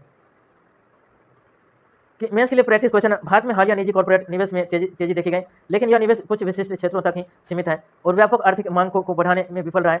औद्योगिक उत्पादन या सूचकांक IIP और कमजोर उपभोक्ता मांग के आलोक में इस कथन को आलोचनात्मक परीक्षण कीजिए। GS3 अर्थव्यवस्था 250 शब्द। मॉडल आंसर है कि चालू वित्त वर्ष में दर्ज किए गए 26.7 लाख करोड़ के निवेश के आंकड़ों और GDP के सापेक्ष इसके महत्व को बताते हुए शुरुआत करें। मुख्य भाग सकारात्मक पहलू, घरेलू निजी क्षेत्र 86% द्वारा निवेश का नेतृत्व किया जा रहा है और ITES बिजली ऊर्जा के क्षेत्र में भारी पूंजी प्रवाह हो रहा है। चिंताजनक पहलू, संरचनात्मक असंतुलन, निजी निवेश का गैर व्यापक और नॉट ब्रॉड बेस्ड होना, उपभोक्ता वस्तुओं और ऑटोमोबाइल क्षेत्र में निराशाजनक निवेश 1% से कम, कारण वैश्विक आपूर्ति श्रृंखला में या टैरिफ या अनिश्चितताएं, मुद्रास्फीति का दबाव और ग्रामीण शहरी आय में असमानता के कारण वास्तविक उपभोक्ता मांग में कमी। और आगे की राह वे फॉरवर्ड, विनिर्माण या मैन्युफैक्चरिंग क्षेत्र में रोजगार सृजन को बढ़ावा देना और ग्रामीण अर्थव्यवस्था को प्रोत्साहन देना और केवल सेवा क्षेत्र पर निर्भरता कम करके संतुलित विकास मॉडल अपनाना। अगला है कि एलिनो यह परिघटना के संदर्भ में है, निम्नलिखित पर विचार कीजिए। यह प्रशांत महासागरीय भूमध्य क्षेत्र में समुद्र की सतह के तापमान के असमान रूप से गर्म होने की स्थिति है। दूसरा, इसके प्रभाव से भारत में दक्षिण पश्चिम मानसून के दौरान अत्यधिक भारी वर्षा और बाढ़ आती है। इसमें पहला सही है, एलिनो के कारण भारत में वर्षा की कमी या डिफिसिएट या सूखे की स्थिति पैदा करती है, न कि अत्यधिक बारिश की वर्षा। मैथ्स के लिए क्वेश्चन प्रैक्टिस है। GS3 पर्यावरण एवं ऊर्जा कि भारत द्वारा 300 गीगावाट गैर जीवाश्म ईंधन क्षमता का मील का पत्थर पार करना उसकी जलवायु प्रतिबद्धता की दिशा में एक बड़ी जीत है, लेकिन वैश्विक सूचकांकों में को इसकी खराब रैंकिंग पर्यावरण संरक्षण और आर्थिक विकास के बीच गहरे और अंतर्विरोध को दर्शाती है। समालोचनात्मक विश्लेषण कीजिए। 250 रैंक की है कि भूमिका हाल ही में भारत द्वारा 300.50 गीगावाट की क्षमता प्राप्त करने और EPI 2026 में 176 में रैंक का उल्लेख करते हुए कि उत्तर की शुरुआत करें। सकारात्मक पक्ष, ऊर्जा क्षेत्र या पंचामृत या लक्ष्यों 500 गीगावाट की ओर बढ़ते कदम और पवन ऊर्जा में भारी निवेश और कार्बन उत्सर्जन की तीव्रता को कम करना। और कमियां, चुनौतियां, कोयले या कोयल पर अत्यधिक निर्भरता और शहरी वायु या वायु प्रदूषण और बुनियादी ढांचे के विकास के लिए वाहनों की कटाई या डिफोरेस्टेशन। निष्कर्ष, आगे की राह सतत विकास या सस्टेनेबल डेवलपमेंट के मॉडल को अपनाना और सर्कुलर इकोनॉमी या ठोस अपशिष्ट प्रबंधन नियमों 2026 को लागू करना और पर्यावरणीय नियमों का कड़ाई से पालन सुनिश्चित करना। अगला है प्रारंभिक परीक्षा के लिए कि PT के क्वेश्चन प्रैक्टिस है। हाल ही में समाचारों में रहा या सेरेंडिपिटी या स्पेस स्टार्टअप मुख्य रूप से किस क्षेत्र में संबंधित है? इसका आंसर बी हो जाएगा। अंतरिक्ष की माइक्रो या ग्रेविटी या परिस्थितियों में या फार्मास्यूटिकल या दवा निर्माण तकनीकी का परीक्षण करना। कि इंडियन एक्सप्रेस के अनुसार यह भुवनेश्वर इस प्राइवेट स्पेस या स्टार्टअप ने अंतरिक्ष में दवाओं के अणुओं या फार्मास्यूटिकल्स या मेडिकोलॉजी को अधिक प्रभावी ढंग से विकसित करने के लिए एक विशेष या प्रोटोटाइप या सैटेलाइट का सफल परीक्षण किया है, जो भारत के निजी अंतरिक्ष उद्योग के लिए एक बड़ी उपलब्धि है। मेंस के लिए क्वेश्चन प्रैक्टिस है। अंतरिक्ष प्रौद्योगिकी में निजी क्षेत्र की बढ़ती भागीदारी भारत को वैश्विक या स्पेस इकोनॉमी का केंद्र बनाने में किस प्रकार यह सहायक हुआ? अंतरिक्ष आधारित या विनिर्माण या स्पेस बेस्ड मैन्युफैक्चरिंग विशेषकर फार्मास्यूटिकल क्षेत्र में इस अवसरों को चुनौती की समीक्षा कीजिए। जीएस पेपर 3 या साइंस बेस्ड टेक्नोलॉजी 250। उत्तर का लेख के मुख्य बिंदु हैं कि भूमिका भुवनेश्वर के स्टार्टअप द्वारा या अंतरिक्ष में दवा निर्माण के सफल परीक्षण जैसे हालिया उदाहरण से उत्तर की शुरुआत करें और बताएं कि भारतीय अंतरिक्ष क्षेत्र में केवल उपग्रह या प्रक्षेपण तक सीमित नहीं बल्कि स्पेस बेस्ड या इंडस्ट्रियलाइजेशन की ओर बढ़ा है कि अपॉर्चुनिटी यानी माइक्रोग्रेविटी या क्रिस्टल की शुद्धता, गुरुत्वाकर्षण की अनुपस्थिति में दवाओं के प्रोटीन या रासायनिक संरचना बिना किसी दोष या डिफेक्ट के विकसित होता है। कैंसर व जटिलता बीमारियों की दवाएं माइक्रोग्रेविटी में लक्षित दवा या प्रणालियों या टारगेटेड ड्रग्स डिलीवरी सिस्टम को तो बेहतर तरीके से डिजाइन किया जा सकता है। निजी निवेश इन स्पेस और नई स्पेस नीति के कारण भारत में अगले या 3 से 5 वर्षों में सैकड़ों निजी उपग्रह या अंतरिक्ष में होंगे जिससे रोजगार या नवाचार बढ़ेगा। चुनौतियां या अत्यधिक लागत अंतरिक्ष में प्रोटोटाइप भेजना और दवाओं को वापस पृथ्वी पर सुरक्षित लाना बेहद खर्चीला है। नियामक ढांचा या रेगुलेशन या अंतरिक्ष में निर्मित दवाओं के लिए वैश्विक मानक या ड्रग कंट्रोलर या जनरल ऑफ इंडिया DCGI के कड़े नियमों को अभी स्पष्ट किया जाना बाकी है। कौशल की कमी इस क्षेत्र के लिए अत्यधिक कुशल तकनीकी पेशेवरों की आवश्यकता है। निष्कर्ष भारत को अपनी राष्ट्रीय जैव प्रौद्योगिकी नीतियों जैसे BIOE3 नीति और स्पेस नीतियों के बीच समन्वय स्थापित करना होगा ताकि इस उभरती हुई तकनीकों का नेतृत्व किया जा सके। भारतीय संविधान के संदर्भ में अभिव्यक्ति की स्वतंत्रता अनुच्छेद 19 के संदर्भ में निम्नलिखित तत्वों पर विचार कीजिए। यह अधिकार पूर्ण या एब्सोल्यूट और इस पर कोई यथार्थी प्रतिबंध नहीं लगाया जा सकता है और शांतिपूर्ण और लोकतांत्रिक तरीके से विरोध जनता इस अधिकार का अंतर्गत शामिल है। इसका दूसरा सही है अनुच्छेद 19A पूर्ण नहीं है कि इस अनुच्छेद 2 के तहत देश की संप्रभुता सुरक्षा लोक व्यवस्था के आधार पर उचित प्रतिबंध लगाए जा सकते हैं। हालांकि शांतिपूर्ण और लोकतांत्रिक विरोध इसका हिस्सा है। मेंस के लिए क्वेश्चन प्रैक्टिस है। जीएस पेपर 2 राज्य व्यवस्था एवं शासन 250-15 की लोकतांत्रिक व्यवस्था में वैचारिक असहमति और विरोध प्रदर्शन नागरिकों के मौलिक अधिकार और परंतु इनका हिंसक रूप धारण करना यह कानूनी रूप से के लिए गंभीर चुनौती और हालिया घटनाओं के संदर्भ में अभिव्यक्ति को यह स्वतंत्रता की समीक्षाओं और कानूनी व्यवस्था को बनाए रखने के लिए में राज्य की भूमिका को समोलोचनात्मक विश्लेषण कीजिए। उत्तर प्रस्तावना संविधान का अनुच्छेद 19A और लोकतंत्र में शांतिपूर्ण विरोध के महत्व को रेखांकित करें। मुख्य भाग असहमति अधिकार NALSAR विवाद का उदाहरण देते हुए समझाएं कि शांतिपूर्ण विरोध को दबाना संस्थागत या अतिरेक हिंसा का चुनौती या राजनेताओं पर हालिया हमलों जैसे ममता बनर्जी या सुखबीर बादल मामले का हवाला देते हुए बताएं कि कैसे हिंसा या कानून व्यवस्था और लोकतंत्र या ताने बाने को कमजोर करती है। संतुलन और आवश्यकता कानून का शासन रूल ऑफ लॉ बनाए रखने और नागरिकों के अधिकारों की सुरक्षा के बीच राज्य को संतुलन बनाना होगा। निष्कर्ष एक जागरूक और सही सुनता समाज के निर्माण के लिए रचनात्मक संवाद और संस्थागत निष्पक्षता की आवश्यकता पर बल दें। जीएस पेपर 3 भारतीय अर्थव्यवस्था वैश्विक भू राजनीतिक अस्थिरता और आपूर्ति श्रृंखला में व्यवधानों के बीच भारत को अपनी आर्थिक वृद्धि बनाए रखने के लिए केवल बाहरी मांग पर निर्भर रहने के बजाय घरेलू खपत और विनिर्माण सुधार पर ध्यान केंद्रित करने की आवश्यकता है। समीक्षा के 250-15 की है। संभावित उत्तर की भूमिका 15 अगस्त 2026 को भारत की वर्तमान आर्थिक स्थिति विश्व बैंक का 6.6% GDP वृद्धि अनुमान चौथी सबसे बड़ी अर्थव्यवस्था बनना उल्लेख करें। मुख्य भाग चुनौतियां अमेरिकी शुल्क नीतियां या पश्चिम एशिया संकट खुदरा महंगाई 4.45% का भारतीय बाजार पर प्रभाव सुझाव या समाधान या अगली पीढ़ी के सुधार या next generation reform ease of doing business या बुनियादी ढांचा विकास एवं निजी निवेश को प्रोत्साहन करना और आत्मनिर्भर भारत और निर्माण विविधीकरण और जैसे भारत यूके FTA के साथ एक संतुलित आर्थिक दृष्टिकोण की आवश्यकता है कि ग्रामीण अर्थव्यवस्था को मजबूत करने और कृषि नवाचार को बढ़ावा देने की कदम है कि इस उत्तर में आपका ध्यान परंपरागत खेती से व्यावसायिक कृषि की ओर बदलाव और स्थानीय रोजगार सृजन पर होना चाहिए। कृषि नवाचार या एग्रीकल्चरल इनोवेशन या स्मार्ट एग्रीकल्चर जिस जिले में ड्रोन तकनीकी और स्माइल हेल्थ कार्ड के आधार पर या सटीक खेती या प्रिसिशन या फार्मिंग को बढ़ावा देना और एग्रोटेक या स्टार्टअप या स्थानीय युवाओं को कृषि तकनीकी स्टार्टअप शुरू करने के लिए स्टार्टअप या केवल जैसे सेंसर या सेंटर्स और सरकारी योजना जैसे स्टार्टअप इंडिया से जोड़ना और डिजिटल प्लेटफॉर्म ई नाम का 100% कार्यान्वयन ताकि किसानों को बिचौलियों के बिना सही मूल्य मिल सके और अमूल्य संवर्धन और अवसंरचना वैल्यू एडिशन और इंफ्रास्ट्रक्चर फूड या प्रोसेसिंग या यूनिट्स जिले के मुख्य उत्पादन जैसे मक्का मखाना या फल के लिए या PMFME योजना के तहत जो सूक्ष्म खाद्य या प्रसंस्करण उद्योगों की स्थापना कोल्ड चेन नेटवर्क सार्वजनिक निजी भागीदारी PP मॉडल पर सौर ऊर्जा संचालित कोल्ड स्टोरेज और गोदामों का निर्माता और ताकि फसलों कटाई के बाद नुकसान कम हो। संस्थागत मजबूती इंस्टीट्यूशनल स्ट्रेंथ FPO का गठन छोटे और सीमांत किसानों को कुछ किसान उत्पादक संगठनों या PF में संगठित करना जिसे उनकी कि मोल मोल भाव करने की शक्ति या बार्गेनिंग पावर बढ़े। विविधीकरण, डाइवर्सिफिकेशन या पारंपरिक फसलों के बजाय उच्च मूल्य वाली फसलों या हाई वैल्यू क्रॉप बागवानी और डेयरी या मत्स्य पालन या मधुमक्खी पालन को बढ़ावा देना। अब पढ़ते हैं अगला न्यूज है कि खुदरा महंगाई नियंत्रण में प्रशासनिक स्तर के उपाय कि मौद्रिक उपाय को जैसे ब्याज दरें बढ़ाना और आरबीआई का काम है कि एक प्रशासनिक अधिकारों या डीएम या एसडीएम के रूप में आपका ध्यान आपूर्ति श्रृंखला या सप्लाई चेन में प्रबंधन और बाजार की निगरानी पर होना। आपूर्ति श्रृंखला का सुदृढ़ीकरण या सप्लाई चेन की जमाखोरी पर लगाम या आवश्यक वस्तु अधिनियम या एसेंशियल कमोडिटीज एक्ट के तहत जिला स्तर पर या उड़ियन दोस्तों के फ्लाइंग स्क्वाड का गठन कर अवैध जमाखोरी या काला बाजारी के सिद्धांत सख्त छापेमारी करना और लॉजिस्टिक में सुधार, जिले के भीतर कृषि और उत्पादकों को परिवहन को सुगम बनाना ताकि परिवहन लागत कम हो और आपूर्ति बिना बाधाएं के बनी रहे। बाजार निगरानी और मूल्य नियंत्रण, मार्केट मॉनिटरिंग या प्राइस मॉनिटरिंग सेल, जिला स्तर पर प्रमुख खाद्य वस्तुओं की कीमतों की दैनिक निगरानी के लिए एक सेल को सक्रिय करना और सरकारी हस्तक्षेप, कीमतों में अचानक उछाल आने पर बफर स्टॉक जैसे ब्याज दरों को उचित मूल्य की दुकानों या पीडीएस सफल या नोडल नफेड या एनएफईडी के काउंटरों के माध्यम से बाजार में उतारना। सार्वजनिक वितरण प्रणाली पीडीएस की मजबूती, लीकेज रोकना, राशन वितरण में पारदर्शिता सुनिश्चित करना और बायोमेट्रिक या पीओएस मशीनों के जरिए ताकि गरीब और मध्यम वर्ग को सस्ती दरों पर खाद्यान्न या उपलब्धता सुनिश्चित रहे और उन पर बाजार की महंगाई का असर कम हो। सस्ती उपभोक्ता या वस्तुएं स्वयं सहायता समूह या एसएचजी के माध्यम से स्थानीय स्तर पर आवश्यक वस्तुओं के कंज्यूमर्स कॉर्पोरेटिव या स्टोर खोलना।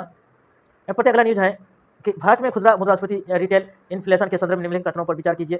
खुदरा मुद्रास्फीति सीपीआई के आंकड़ों सांख्यिकी और कार्यक्रम या कार्यान्वयन मंत्रालय एमओएसपीआई द्वारा जारी किए जाते हैं। भारतीय रिजर्व बैंक या आरबीआई द्वारा मौद्रिक नीति के निर्धारण हेतु खुदरा मुद्रास्फीति सीपीआई को प्रमुख मानदंड माना जाता है और सीपीआई या बास्केट में आवास हाउसिंग समूह का या भाड़ांक या वेटेज खाद्य पेय या फूड एंड या बेवरेज समूह से अत्यधिक होता है। इसमें पहला दूसरा सही है कि खुदरा मुद्रास्फीति सीपीआई के आंकड़े सांख्यिकी और कार्यक्रम कार्यान्वयन मंत्रालय एमओएसपीआई द्वारा जारी किए जाते हैं और साथ ही आरबीआई की मौद्रिक नीति समिति एमपीसी मुद्रास्फीति को लक्षित करने के लिए सीपीआई या संयुक्त का उपयोग करती है। तीसरा गलत है क्योंकि सीपीआई बास्केट में खाद्य और पेयजल का भाड़ांक सबसे अधिक होता है, न कि आवास का।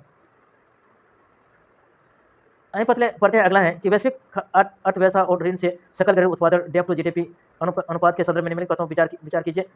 हालिया वैश्विक आंकड़ों के अनुसार जापान का ऋण से जीडीपी अनुपात दुनिया में सबसे अधिक है और उच्च ऋण से जीडीपी अनुपात वाले सभी देशों की वित्तीय स्थिति हमेशा स्थिर होती है, भले ही उनका अधिकांश ऋण घरेलू मुद्रा में है। ऋण से जीडीपी अनुपालन यह दर्शाता है कि एक देश अपनी वार्षिक आर्थिक उत्पादन की तुलना में अपने ऋण का भुगतान करने में कितना सक्षम है। इसका पहला और तीसरा हो जाएगा कि पहला और तीसरा सही है, बी हो जाएगा आंसर कि 2026 के न्यूनतम आंकड़े के अनुसार जापान का ऋण से जीडीपी की अनुमान 200% से अधिक है। यह अनुमान किसी अर्थव्यवस्था के ऋण चुकाने की क्षमता और उसकी राष्ट्रीय आय का अनुपात प्रस्तुत करता है। दूसरा गलत है क्योंकि घरेलू मुद्रा में ऋण होने पर जोखिम नियंत्रित रहता है।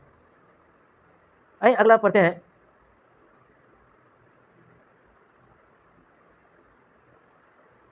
आइए अगला पढ़ते हैं कि क्वेश्चन प्रैक्टिस पीटी के लिए क्वेश्चन प्रैक्टिस है। देश के बीच मुक्त व्यापार समझौता फ्री ट्रेड एग्रीमेंट के संदर्भ में कथनों पर विचार कीजिए। इसमें पहला है कि एफटीए फ्री ट्रेड एग्रीमेंट के तहत भागीदारी देश एक दूसरे के आयात पर अपने सभी शुल्कों या टैरिफ को शून्य कर देते हैं। दूसरा है उत्पत्ति के नियमों या रूल ऑफ ओरिजिन यह सुनिश्चित करते हैं कि किसी गैर सदस्य देश का उत्पादक या अनुचित तरीके से कम टैरिफ का लाभ न उठा सकें। तीसरा है अधिकांश फ्री ट्रेड एग्रीमेंट के केवल वस्तुओं के व्यापार या मर्चेंडाइज ट्रेड तक ही सीमित होते हैं, सेवा में नहीं। इसका आंसर हो जाएगा कि दोस्तों सी हो जाएगा। इसका केवल दो सही है कि उत्पत्ति के नियम या रूल ऑफ ओरिजिन एफटीए महत्व के हिस्सा है जो यह तय करते हैं कि कोई माल वास्तव में सदस्य देश में बना या नहीं ताकि तीसरे देश उसका सुनिश्चित लाभ न उठाए। मेंस के लिए क्वेश्चन प्रैक्टिस है। बायो E3 नीति जो हाल ही में समाचारों में रही या प्राथमिक उद्देश्य क्या है। इसका पहला का आंसर हो जाएगा बी कि पर्यावरणीय और रोजगार और अर्थव्यवस्था के लिए जैव प्रौद्योगिकी बायोटेक्नोलॉजी को बढ़ावा देना। इसका बी हो जाएगा आंसर। पहला का बी हो जाएगा। BioE3 नीति का उद्देश्य जैविक विनिर्माण बायो मैन्युफैक्चरिंग के माध्यम से सतत विकास और रोजगार और पर्यावरणीय सक्षम को बढ़ावा देना। इसका बी हो जाएगा आंसर। दूसरा है नासा के मून बेस प्रोग्राम और भारत की अंतरिक्ष यात्रा के संदर्भ में निम्नलिखित कथनों पर विचार कीजिए। इसमें पहला है नासा का उद्देश्य चंद्रमा पर एक अस्थायी बेस स्थापित करता है जो भविष्य के मंगल मिशनों के लिए आधार बन सके। भारत में अंतरिक्ष सहयोग के लिए अमेरिकी नेतृत्व वाले आर्टेमिस समझौते पर हस्ताक्षर कीजिए। इसका दोनों सही है। इसका दोनों सही। नासा के मून बेस प्रोग्राम अंतरिक्ष लक्ष्य या चंद्रमा का उपयोग मानव को मंगल ग्रह पर भेजने या परीक्षण के रूप में करना। मेंस के लिए क्वेश्चन प्रैक्टिस है समान अध्ययन जीएस पेपर 3 या विज्ञान एवं प्रौद्योगिकी। डीप टेक या स्टार्टअप्स भारत को आत्मनिर्भर बनाने और वैश्विक तकनीकी मंच पर अग्रणी स्थापित करने की क्षमता रखते हैं। हालिया सार्वजनिक धन के आवंटन में पारदर्शिता और हितों के टकराव पर मुद्दा इस परिस्थिति तंत्र के लिए एक चुनौती बना हुआ है। सरकार के अनुसंधान विकास और नवाचार या आरडीआई फंड के संदर्भ में इस कथन का समालोचनात्मक मूल्यांकन कीजिए। 250 15 किया कि डीप टेक को परिभाषित करें जैसे कि एआई, स्पेस टेक या क्वांटम कंप्यूटिंग। हाल ही में सरकार द्वारा जारी 2192 करोड़ के निवेश का उल्लेख करें। महत्व है यह भारत को चौथी औद्योगिक या क्रांति में कैसे आगे ले जाएगा और अंतरिक्ष, फर्मा या ऊर्जा सुरक्षा में योगदान। चुनौतियां या समाचार के आधार पर यह चयन या समितियां में या पारदर्शिता की कमी और कॉर्पोरेट और अकादमिक दिग्गजों के बीच हितों के टकराव या कॉन्फ्लिक्ट ऑफ इंटरेस्ट। आगे की चयन प्रक्रिया में स्वतंत्र ऑडिटर्स को शामिल करना और पारदर्शिता के लिए बड़े डिस्क्लोजर या मैंडेटरी डिस्क्लोजर नियम लागू करना और नीतिगत नियमों में तेजी लाना। और सामान्य अध्ययन जीएस थी जैव प्रौद्योगिकी और जीनोम एडिटिंग या CAR-T सेल थेरेपी जैसे आधुनिक तकनीकी भारत की स्वास्थ्य सुरक्षा और चिकित्सा विनिर्माण क्षेत्र को किस प्रकार से बदल सकती है, चर्चा कीजिए। 150 शब्द 10 अंक। जीनोम एडिटिंग जैसे CRISPR और CAR-T सेल थेरेपी जैसी तकनीकी भारत की स्वास्थ्य सुरक्षा और चिकित्सा विनिर्माण मेडिकल मैन्युफैक्चरिंग को निम्नलिखित में किस प्रकार से बदल सकती है। आगे पढ़ते अगला है कि स्वास्थ्य सुरक्षा में परिवर्तन और निर्भर बीमारियों का इलाज या सिकल सेल एनीमिया या थैलेसीमिया, कैंसर जैसे अनुवांशिक व गंभीर रोगों का अस्थायी उपचार संभव होगा। और सटीक चिकित्सा या प्रिकॉशन मेडिसिन भारतीय आबादी के अनुवांशिक प्रोफाइल या जीनोमिक प्रोफाइल के अनुरूप या कास्ट माइंड इलाज मिलेगा जिससे दवाओं का असर बढ़ेगा और महामारी नियंत्रण, नए क्रियान्वयन, रोजगार, इन्फेक्टियस डिजीज के खिलाफ त्वरित या डायग्नोसिस और वैक्सीन विकसित करने की क्षमता बढ़ेगी। दूसरा है चिकित्सा विनिर्माण क्षेत्र में बदलाव। वैश्विक हब, ग्लोबल हब के विनिर्माण लागत के कारण भारत की किफायती सेल और जीन थेरेपी CGT के वैश्विक उत्पादन और केंद्र के रूप में उभर सकता है। API पर निर्भरता में कमी और पारंपरिक या रासायनिक दवाओं के बजाय जैविक दवाओं या बायोलॉजिकल्स के घरेलू विनिर्माण को बढ़ावा मिलेगा जिससे आयात पर निर्भरता घटेगी। बायोटेक इकोसिस्टम में देश में उन्नत या प्रयोगशाला मेक इन इंडिया के तहत चिकित्सा उपकरणों और उच्च कुशल या हाईली या स्किलेड रोजगार को सृजन करना।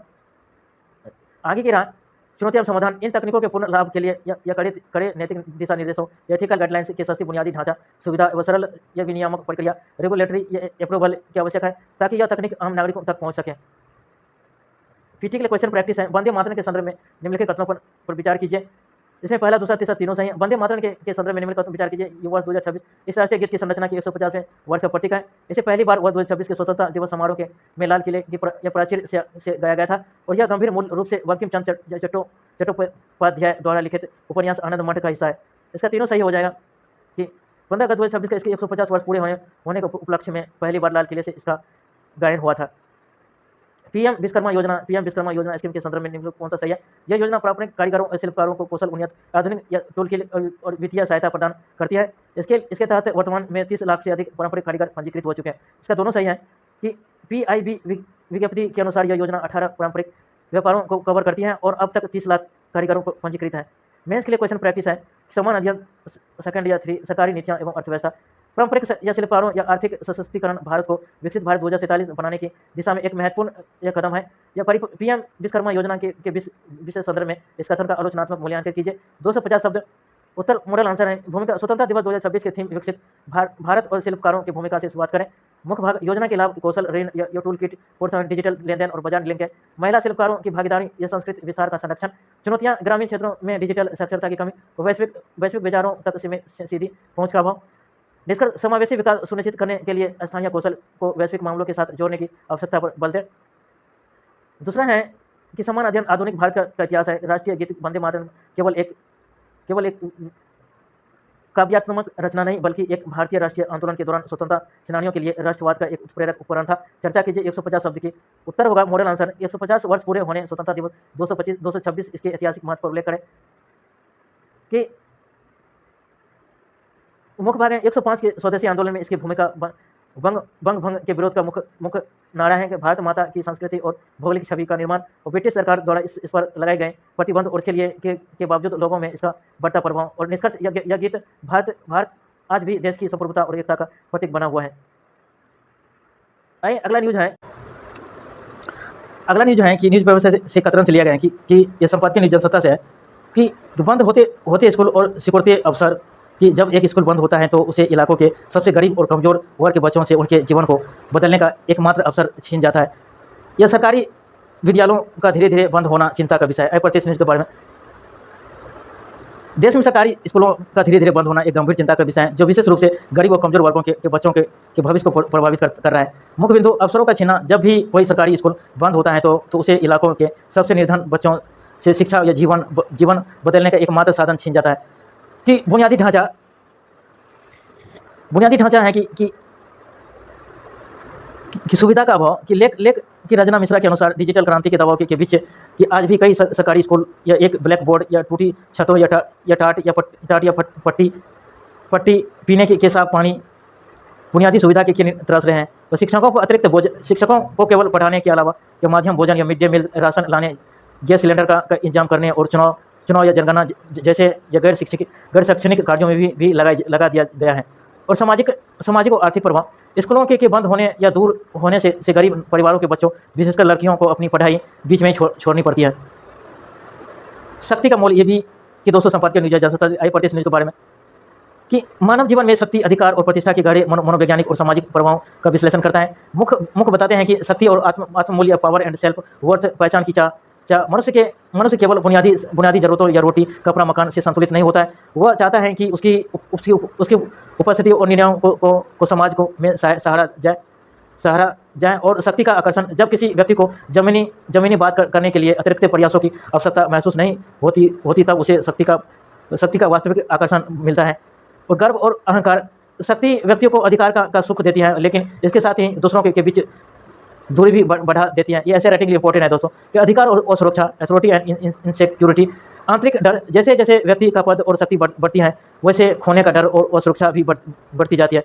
दिखावा। बहस से अत्यधिक और आत्मविश्वास दिखाने वाले शक्तिशाली व्यक्ति अक्सर अंदर से असुरक्षित होते हैं। वे अपने प्रभाव को बनाए रखने में ऊर्जा खर्च करते हैं। आलोचनात्मक से डर। शक्तिशाली लोग या आलोचनात्मक से घबराते हैं, क्योंकि वे इसे अपने अस्तित्व और महत्व पर एक बड़े प्रश्न की तरह देखते हैं। वास्तविक शक्ति बनाम अधिकार। True power versus authority. सच्चा नेतृत्व। वास्तविक शक्ति का प्रभाव दूसरों पर शासन करने में नहीं, बल्कि उनके कल्याण और सहयोग में दिखता है। अधिकार अंधा होता है। लेख, पद और अधिकार मिलने से कोई महान नहीं बनता। यदि चरित्र अच्छा न हो तो अधिकार का दुरुपयोग तय है। समय और परिस्थितियाँ और लोगों की भूमिका समय के साथ बदलती रहती है। आज जो शक्तिशाली है, कल उसकी स्थिति बदल सकती है। अभिव्यक्ति का हक क्या है? प्रतिश न्यूज़ के बारे में कि अभिव्यक्ति का हक, राइट टू एक्सप्रेशन। लेख का मुख्य सार और संदर्भ है कि यह लेख लोकतंत्र में छात्रों के विरोध जताने और असहमति व्यक्त करने और उनकी अभिव्यक्ति की स्वतंत्रता के अधिकार पर केंद्रित है। कि तत्कालीन घटना के लेख में के NALSAR university of the law के एक घटना का उल्लेख किया है, जहां दीक्षांत समारोह के दौरान छात्रों ने भारत के तत्कालीन मुख्य न्यायाधीश को मुख्य अतिथि के रूप में आमंत्रित किए जाने का विरोध किया था। और bar council of India BCI का रुख। इस विरोध के जवाब में बार काउंसिल ऑफ इंडिया के अध्यक्ष द्वारा एक सख्त आदेश जारी किया गया था। इस आदेश के तहत विरोध में शामिल 226 बैच के छात्रों को के देश भर के बार काउंसिलिंग में वकील के रूप में पंजीकृत या अधिवक्ता नामांकन पर रोक लगा दी गई है। आलोचनात्मक तर्क। लेख में बार काउंसिल के इस कदम की कड़ी आलोचना की गई है और इसमें तर्क दिया गया है कि कानून के दायरे में रहकर शांतिपूर्ण तरीके से विरोध करना छात्र का लोकतांत्रिक अधिकार है और इनके करियर का भविष्य को इस तरह बाधित करने का फरमान जारी करना लोकतंत्र और संविधान के सिद्धांतों पर चोट करने जैसा है। और न्यायालय का रुख। लेख यह भी उल्लेख करता है कि स्वयं सुप्रीम कोर्ट के मुख्य न्यायाधीश ने छात्रों के इस विरोध को उनके लोकतांत्रिक अधिकार के रूप में देखा और बार काउंसिल के इस फैसले पर नाराजगी जताई है, जिसके बाद काउंसिल को अपने फरमान वापस लेना पड़ा है। और सुरक्षा का घेरा। प्रतिश न्यूज़ के बारे में कि समाचार पत्र या संपादकीय लेख यह प्रस्तुत करती है कि और सुरक्षा का घेरा। लेख का मुख्य सारांश। यह लेख राजनीतिक नेताओं की और सुरक्षा, हाल ही में हुए हिंसक मामलों पर गहरी चिंता व्यक्त करता है। तो मुख्य रूप से दो प्रमुख घटनाओं का उल्लेख किया गया है और ममता बनर्जी पर हमला। तृणमूल कांग्रेस की प्रमुख और तत्कालीन मुख्यमंत्री की ममता बनर्जी की कार्य पर भीड़ द्वारा किया गया हमला। सुखबीर सिंह बादल पर हमला या शिरोमणि अकाली दल के अध्यक्ष और पंजाब के पूर्व या उप मुख्यमंत्री या सुखदेव सिंह बादल पर महाराष्ट्र के नांदेड़ स्थित एक गुरुद्वारों में अचानक एक व्यक्ति द्वारा कृपाण से किया गया जानलेवा हमला, जिसमें वे घायल हो गए थे। लेख के मुख्य बिंदु ये चिंताएं। सुरक्षा व्यवस्था पर सवाल। या सुखबीर सिंह बादल के Z+ श्रेणी की सुरक्षा प्राप्त होने के बावजूद हमलावर उनके इतने करीब कैसे पहुंच गया और इस पर गंभीर सवाल उठाए गए हैं। इतिहास लेख में बताया गया है कि यह पहली बार नहीं, बल्कि वर्ष 2004 में उन पर स्वर्ण मंदिर गोल्डन टेम्पल पर परिसर में जानलेवा हमला हो चुका था। और पुलिस के अनुसार नांदेड़ गुरुद्वारे में हमले का आरोपी वहां पिछले 2 साल से या सेवादार के रूप में काम कर रहा है। रणनीतिक संवेदनशीलता पंजाब में आगामी विधानसभा चुनाव को देखते हुए समीक्षा के लिहाज से इस घटना को बेहद संवेदनशील बताया गया है। राज्य में अलगाववादी ताकतों के फिर से ये सिर न उठा पाए और इसकी जिम्मेदारी केंद्र और राज्य दोनों सरकार की बताई गए। मुख्य सदस्य लेख इस बात पर भी जोर देता है कि किसी भी राजनीतिक दल या नेताओं के विचारों की असहमति हो सकती है, लेकिन हिंसा या प्रतिरोध किसी समस्या का समाधान नहीं। कानून के दायरे में रहकर असहमति व्यक्त की जानी चाहिए। यह 65 साल पहले जो लाल किले पर देखा गया है, हम लाल किले के सामने कि विशाल मैदान में पहुंचते हैं। मैदान एक दरिया या अवमाम या दरिया एक सामूहिक गुंज सुनाई देती है कि जिसमें शब्द सिर्फ एक नाद सुनाई पड़ता है। हमें पता है इस न्यूज़ के बारे में 65 साल पहले लाल किले पर देखा गया है। इस संपादकीय लेख के मुख्य विवरण है कि इस लेख की जानकारी है कि यह लेख भारत के प्रसिद्ध पूर्व राज्यपाल गोपाल कृष्ण गांधी द्वारा लिखा गया है कि प्रकाशन तिथि 15 अगस्त 2026 स्वतंत्रता दिवस अवसर पर प्रकाशित है। मुख्य बिंदु है कि ऐतिहासिक स्मरण लेख में अपने जीवन की एक पुरानी याद को साझा कर रहे हैं। जब 15 या 16 साल के थे वे साल 1960 या 1961 के स्वतंत्रता दिवस समारोह के दौरान दिल्ली के लाल किले के सामने मौजूद आवाम के विशाल जन समूह या मैदान का जीवन वर्णन कर रहे हैं। और सांस्कृतिक प्रतीक लेख के बीच में गर्व से लहराए हुआ भारतीय राष्ट्रीय ध्वज तिरंगा प्रदर्शित किया गया है, जो स्वतंत्रता और देशभक्ति का भावना को दर्शाता है। बराबरी वाला समाज बन रहा है भारत, या हर किसी को समान अवसर कहाँ मिलता है। ऐसे पढ़ते हैं अनुलोम विलोम स्वतंत्रता दिवस के,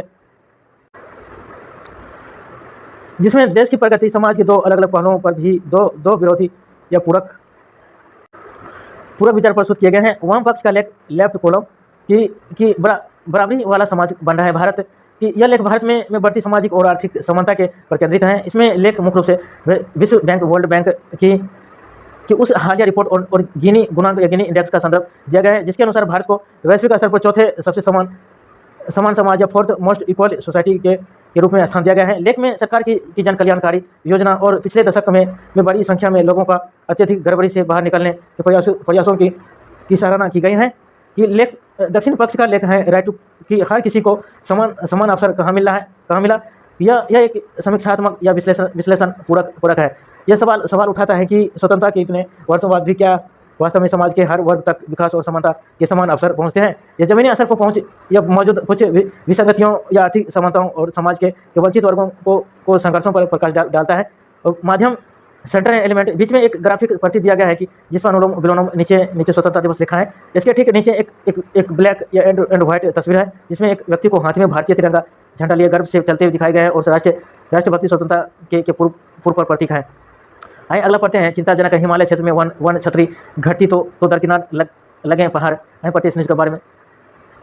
किसमें चित्र में दिया गया है कि दोस्तों कितने चित्र में दिया कि हिमालय क्षेत्र में तेजी से घटती वन छतरी फॉरेस्ट या कैनोपी, इसके कारण पहाड़ों में बढ़ती दरारों और भू-अस्खलन का संकट है। अखबार की इस रिपोर्ट में निम्नलिखित तथ्यों में विचार पर प्रकाश डालिए। मुख्य चिंता ये आंकड़े हैं कि पहाड़ों पर दरकना और हिमालय क्षेत्रों में पेड़ों की कटाई और जंगलों के कम होने के कारण पहाड़ कमजोर हो रहे हैं, और जिसमें भू-अस्खलन और पहाड़ों में दरारें पड़ने की घटनाएं बढ़ गई हैं और चारों राज्यों में बड़ा नुकसान। रिपोर्ट के अनुसार हिमालय क्षेत्र में 4 प्रमुख राज्यों में लगभग 2187 वर्ग किलोमीटर वन क्षेत्र की कमी दर्ज की गई। जमीन में पानी का बढ़ता बदलाव, पेड़ों की जड़ें मिट्टी को बांध कर रखती है और पानी के बहाव को नियंत्रित करती है। वन छतरी किनोपी घटने से बारिश का पानी सीधे जमीन पर गिर रहा है और जिससे मिट्टी का कटाव या जमीन के नीचे पानी का दबाव बढ़ रहा है। वन छतरी घटने का प्रभाव मिट्टी का ढीला होना और पेड़ों की कमी से पहाड़ों की ढलान वाली मिट्टी अपनी पकड़ खो देती है और प्राकृतिक आपदाओं में वृद्धि और मानसून के दौरान अचानक बाढ़, फ्लैश फ्लड या भू-अस्खलन, चट्टानों को खिसकने का खतरा कई गुना बढ़ गया है। अगला है दुनिया के 45% लोगों की नज़रें में भारत की छवि अच्छी है। भारत पाक के लोग एक दूसरे को मानते हैं खतरा। इस न्यूज़ के बारे में कि पड़ोसी देशों और यूरोप में अंतर साल 2023 के दौरान कई यूरोपीय देश में भारत के प्रति सकारात्मक दृष्टिकोण बढ़ा है। हालांकि भारत के कुछ पड़ोसी देशों में भारत की रेटिंग में गिरावट देखी गई है। अमेरिका में 51% लोगों की भारत के प्रति सकारात्मक रही है और भारत पाक दृष्टिकोण कतरन के किनारे में सरकार कॉलम में उल्लेख है कि भारत पाकिस्तान के अधिकांश लोग एक दूसरे को सुरक्षा के दृष्टिकोण से एक बड़ा खतरा मानते हैं। विभिन्न देशों में भारत के प्रति सकारात्मक कि इसमें बोला गया है सकारात्मक। रिपोर्ट में विभिन्न देशों के प्रति दिखा गया है कि सकारात्मक रूप एक सूची तत्कालिक है कि देश का इजराइल में 71% सकारात्मक है, केन्या में 71%, यूके ब्रिटेन में 86%, नाइजीरिया में 71%, जापान में 55% और यूएसए में अमेरिका में 51% और इटली में 51%, इंडोनेशिया में 44%, फ्रांस में 37%। कि यह समाचार पत्र प्यू रिसर्च सेंटर एक वैश्विक संरक्षण रिपोर्ट के आधारित इसमें मुख्य रूप से वर्ष 2023 के सर्वेक्षण आंकड़ों का विश्लेषण किया गया है, जिसके अनुसार दुनिया के 45% लोग भारत के बारे में सकारात्मक और अच्छी राय रखते हैं। और इन इन्फोग्राफिक रिपोर्ट की मुख्य बातें निम्नलिखित हैं कि मुख्य निष्कर्ष और वैश्विक आंकड़े कि भारत की अच्छी छवि वैश्विक स्तर पर सर्वेक्षण में शामिल 45% लोग ने भारत के प्रति सकारात्मक दृष्टिकोण व्यक्त किया है, जबकि 43% लोगों ने नकारात्मक राय साझा की है। मजबूत होता है भारत दुनिया के 30% लोगों का मानना है कि हाल ही के वर्षों में वैश्विक पटल पर भारत का प्रभाव बढ़ा है और देश के अधिक मजबूत हुआ है। इसके विपरीत केवल 19% लोग को लगता है कि इसका प्रभाव कम हुआ है। विदेश मंत्रालय के प्रवक्ता रणधीर जायसवाल बोले कि भारत का रुख या अडिग रहेगा। सिंधु जल समझौता पर बदलाव नहीं। प्रतिष्ठित के बारे में सिंधु जल समझौता पर भारत के रुख और बांग्लादेशी पेट्रोलियम उत्पादों की आपूर्ति पर भारत सरकार के आधिकारिक वक्तव्य को दर्शाती है। मुख्य समाचार सिंधु जल समझौता पर भारत का रुख अडिग या विदेशी मंत्रालय के प्रवक्ता रणधीर जायसवाल ने स्पष्ट किया है कि सिंधु जल संधि या इंडस वाटर ट्रीटी को लेकर विदेश मंत्रालय के प्रवक्ता रणधीर जायसवाल ने स्पष्ट किया है कि सिंधु जल संधि इंडस वाटर ट्रीटी को लेकर विदेश मंत्रालय के प्रवक्ता रणधीर भारत के रुख में कई बदलाव नहीं हुआ है। भारत ने सीमा पर आतंकवाद के चलते के समझौते पर स्थगित इन एब्सेंस से रखा है। बांग्लादेश को पेट्रोलियम आपूर्ति पर विचार जारी। समाचार में उल्लेख है कि संकट के बीच बांग्लादेश की ओर से अतिरिक्त डीजल की मांग की गई है और अच्छे अनुरोध। समाचार में उल्लेख है कि संकट के बीच बांग्लादेश की ओर से इन अनुरोध के पर भारत सरकार अपनी घरेलू आवश्यकताओं पर रिफाइनिंग क्षमता को ध्यान में रखकर विचार कर रही है। दुनिया का आपातकालीन तेल भंडारण घटा और संकट बढ़ने के आसार हैं। प्रतिष्ठित न्यूज़ के बारे में कि दुनिया का आपातकालीन तेज भंडार घटा, संकट बढ़ने के आसार। रिपोर्ट में वैश्विक स्तर पर आपातकालीन कच्चे तेल क्रूड ऑयल के सुरक्षित भंडार में आई कमी और उससे होने वाले आर्थिक प्रभावों पर विश्लेषण किया गया है। मुख्य बिंदु विश्लेषण अंतर्राष्ट्रीय ऊर्जा एजेंसी IEA रिपोर्ट के अनुसार आपातकालीन तेज भंडार में लगभग 25 करोड़ बैरल की भारी कमी दर्ज की गई है। भारत पर प्रभाव आयात बिल में बढ़ोतरी। तेल की कीमतें वैश्विक बाजार में महंगी होने के कारण भारतीय कच्चे तेल का आयात बिल इम्पोर्ट बिल काफ़ी बढ़ सकता है, जिससे वित्तीय घाटा बढ़ने की आशंका है और भारतीय रुपये पर दबाव। अंतर्राष्ट्रीय बाजार में तेल के दाम बढ़ने से अमेरिकी डॉलर मजबूत होता है, जिसके परिणाम स्वरूप भारतीय रुपये INR के मूल्य का दबाव बढ़ सकता है और रुपया कमजोर हो सकता है। लागत में वृद्धि। इस संकट के कारण एशिया और विशेषकर भारत के परिवहन विनिर्माण मैन्युफैक्चरिंग दैनिक वस्तुओं की लागत बढ़ने की चिंता जताई गई है। ईंधन और बिजली की कीमतों में नरमी दिखा असर। जुलाई में 9.78% पर रही है। राहत 9 महीने में पहली बार थोक महंगाई कुछ नीचे आई है। वहीं पढ़ते हैं कि थोक मूल्य सूचकांक WPI आधारित महंगाई दर में आई गिरावट के बारे में जानकारी दे रही है। मुख्य बातें आंकड़े। शीर्षक 9 महीने में पहली बार थोक महंगाई कुछ नीचे आई है। ताज़ा आंकड़ा जुलाई महीने में थोक महंगाई दर मामूली रूप से घटकर 9.78% पर आई गई है, जो इसके पिछले महीने जून में 9.87% पर थी। राहत की वजह इस गिरावट पर मुख्य कारण ईंधन या फ्यूल, बिजली या पावर की कीमतों में आई नरमी और जून में ईंधन की महंगाई जहां 27.48% थी, वही जुलाई में यह घटकर 20.05% रह गई है। चिंता का विषय। हालांकि ईंधन से राहत मिली है, लेकिन खाद्य सूचकांक या फूड इंडेक्स जून के 6.1% से बढ़कर जुलाई में 6.65% पर पहुंच गया, जो खाने पीने की चीज़ों में जारी मूल्य दबाव को दर्शाता है। विशेषज्ञों का अनुमान। रेटिंग एजेंसी ICRA या ECRA के मुख्य अर्थशास्त्री के अनुसार अगस्त महीने के दौरान थोक महंगाई दर में और नरमी आने और इसके 9.5% से नीचे जाने की उम्मीद है। कि रूस ने 220 ग्लाइड बम या ड्रोन या मिसाइल से हमले किए हैं और 3 लोगों की मौत। यूक्रेन के कई शहरों पर बमबारी। प्रतिष्ठित न्यूज़ के बारे में कि रूस और यूक्रेन के बीच चल रहे भीषण युद्ध के दौरान एक बड़े हवाई हमलों के बारे में। मुख्य रूप से इसमें रूस द्वारा यूक्रेन के कई शहरों पर मिसाइल या ड्रोन विनाशकारी ग्लाइड बम से किए गए हमलों का विवरण दिया गया है। समाचार के मुख्य बिंदु कि यूक्रेन के शहरों पर बमबारी या मुख्य सुर्खी हेडलाइन के अनुसार रूस ने 220 या गाइड बम या ड्रोन मिसाइलें के इस्तेमाल से एक बड़ा हमला किया गया, जिसमें यूक्रेन के कई शहर या दहल उठे हैं। इस ताज़ा हवाई हमले से कम 3 लोगों की मौत होने की पुष्टि की गई है। ग्लाइड बमों की भारी तबाही। समाचार विवरण के अनुसार रूस ने अग्रिम पंक्ति या फ्रंट लाइन के पास रिहायशी या इलाकों को निशाना बनाने के लिए यह भारी भरकम 3000 पाउंड या 1300 किलोमीटर तक के विनाशकारी या गाइड बमों को बौछार कर दी गई है। इन हमलों से 10 मंजिला इमारतों समेत कई नागरिकों को बुनियादी ढांचा को गंभीर नुकसान पहुंचा है। रूसी तेल रिफाइनरों को निशाना बनाए गए हैं। रिपोर्ट में जिक्र है कि जवाब में यूक्रेनी ड्रोन ने रूसी क्षेत्र में स्थित तेल और गैस रिफाइनरी या टर्मिनल बुनियादी ढांचा को निशाना बनाया, ताकि रूस के आर्थिक स्रोतों को चोट पहुंचाई जा सके और बड़ी संख्या में ड्रोन रोके गए हैं। समाचार के लिए अन्य कॉलम में दिए गए आंकड़ों के अनुसार रूसी वायु रक्षा प्रणाली एयर डिफेंस ने विभिन्न क्षेत्रों और सागरों के ऊपर असमान में एक ही रात में 553 यूक्रेनी ड्रोन को मार गिराने का या इंटरसेप्ट करने का दावा किया है। तस्वीर का विवरण। कतरन के बीच में लगी तस्वीर में एक दमनकर्मी या फाइटर रूसी हवाई हमले के बाद नागरिक इलाकों में जलती हुई गाड़ियों में लगी भीषण आग को बुझाते हुए दिखाई दे रहा है। आज़ादी का 8वां दशक और 8 चुनौतियाँ आगे बढ़ते हैं इस न्यूज़ के बारे में। आज़ादी का 8वां दशक और 8 चुनौतियाँ शीर्षक के तहत भारत की विकास यात्रा, उपलब्धियाँ और भविष्य की प्रमुख चुनौतियाँ का विश्लेषण करता है। 2026 या परिप्रेक्ष्य में लिखे गए इस लेख में 8 प्रमुख क्षेत्रीय स्तंभों पर ध्यान केंद्रित किया गया है। विकास एवं संतुलन, डेवलपमेंट बैलेंस की समीक्षा। पिछले दशकों में भारत की आर्थिक वृद्धि या समाधान रही है और चुनौतियाँ विकास की रफ्तार को बनाए रखते हुए समाज के सभी वर्गों के बीच आर्थिक संतुलन सुनिश्चित करना और शिक्षा और संस्करण जरूरी।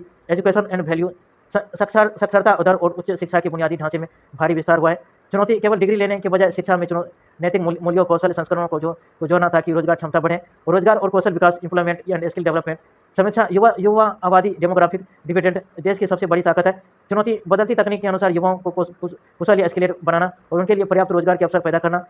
और निवेश, तकनीकी या नवाचार, इन्वेस्टमेंट, टेक या इनोवेशन।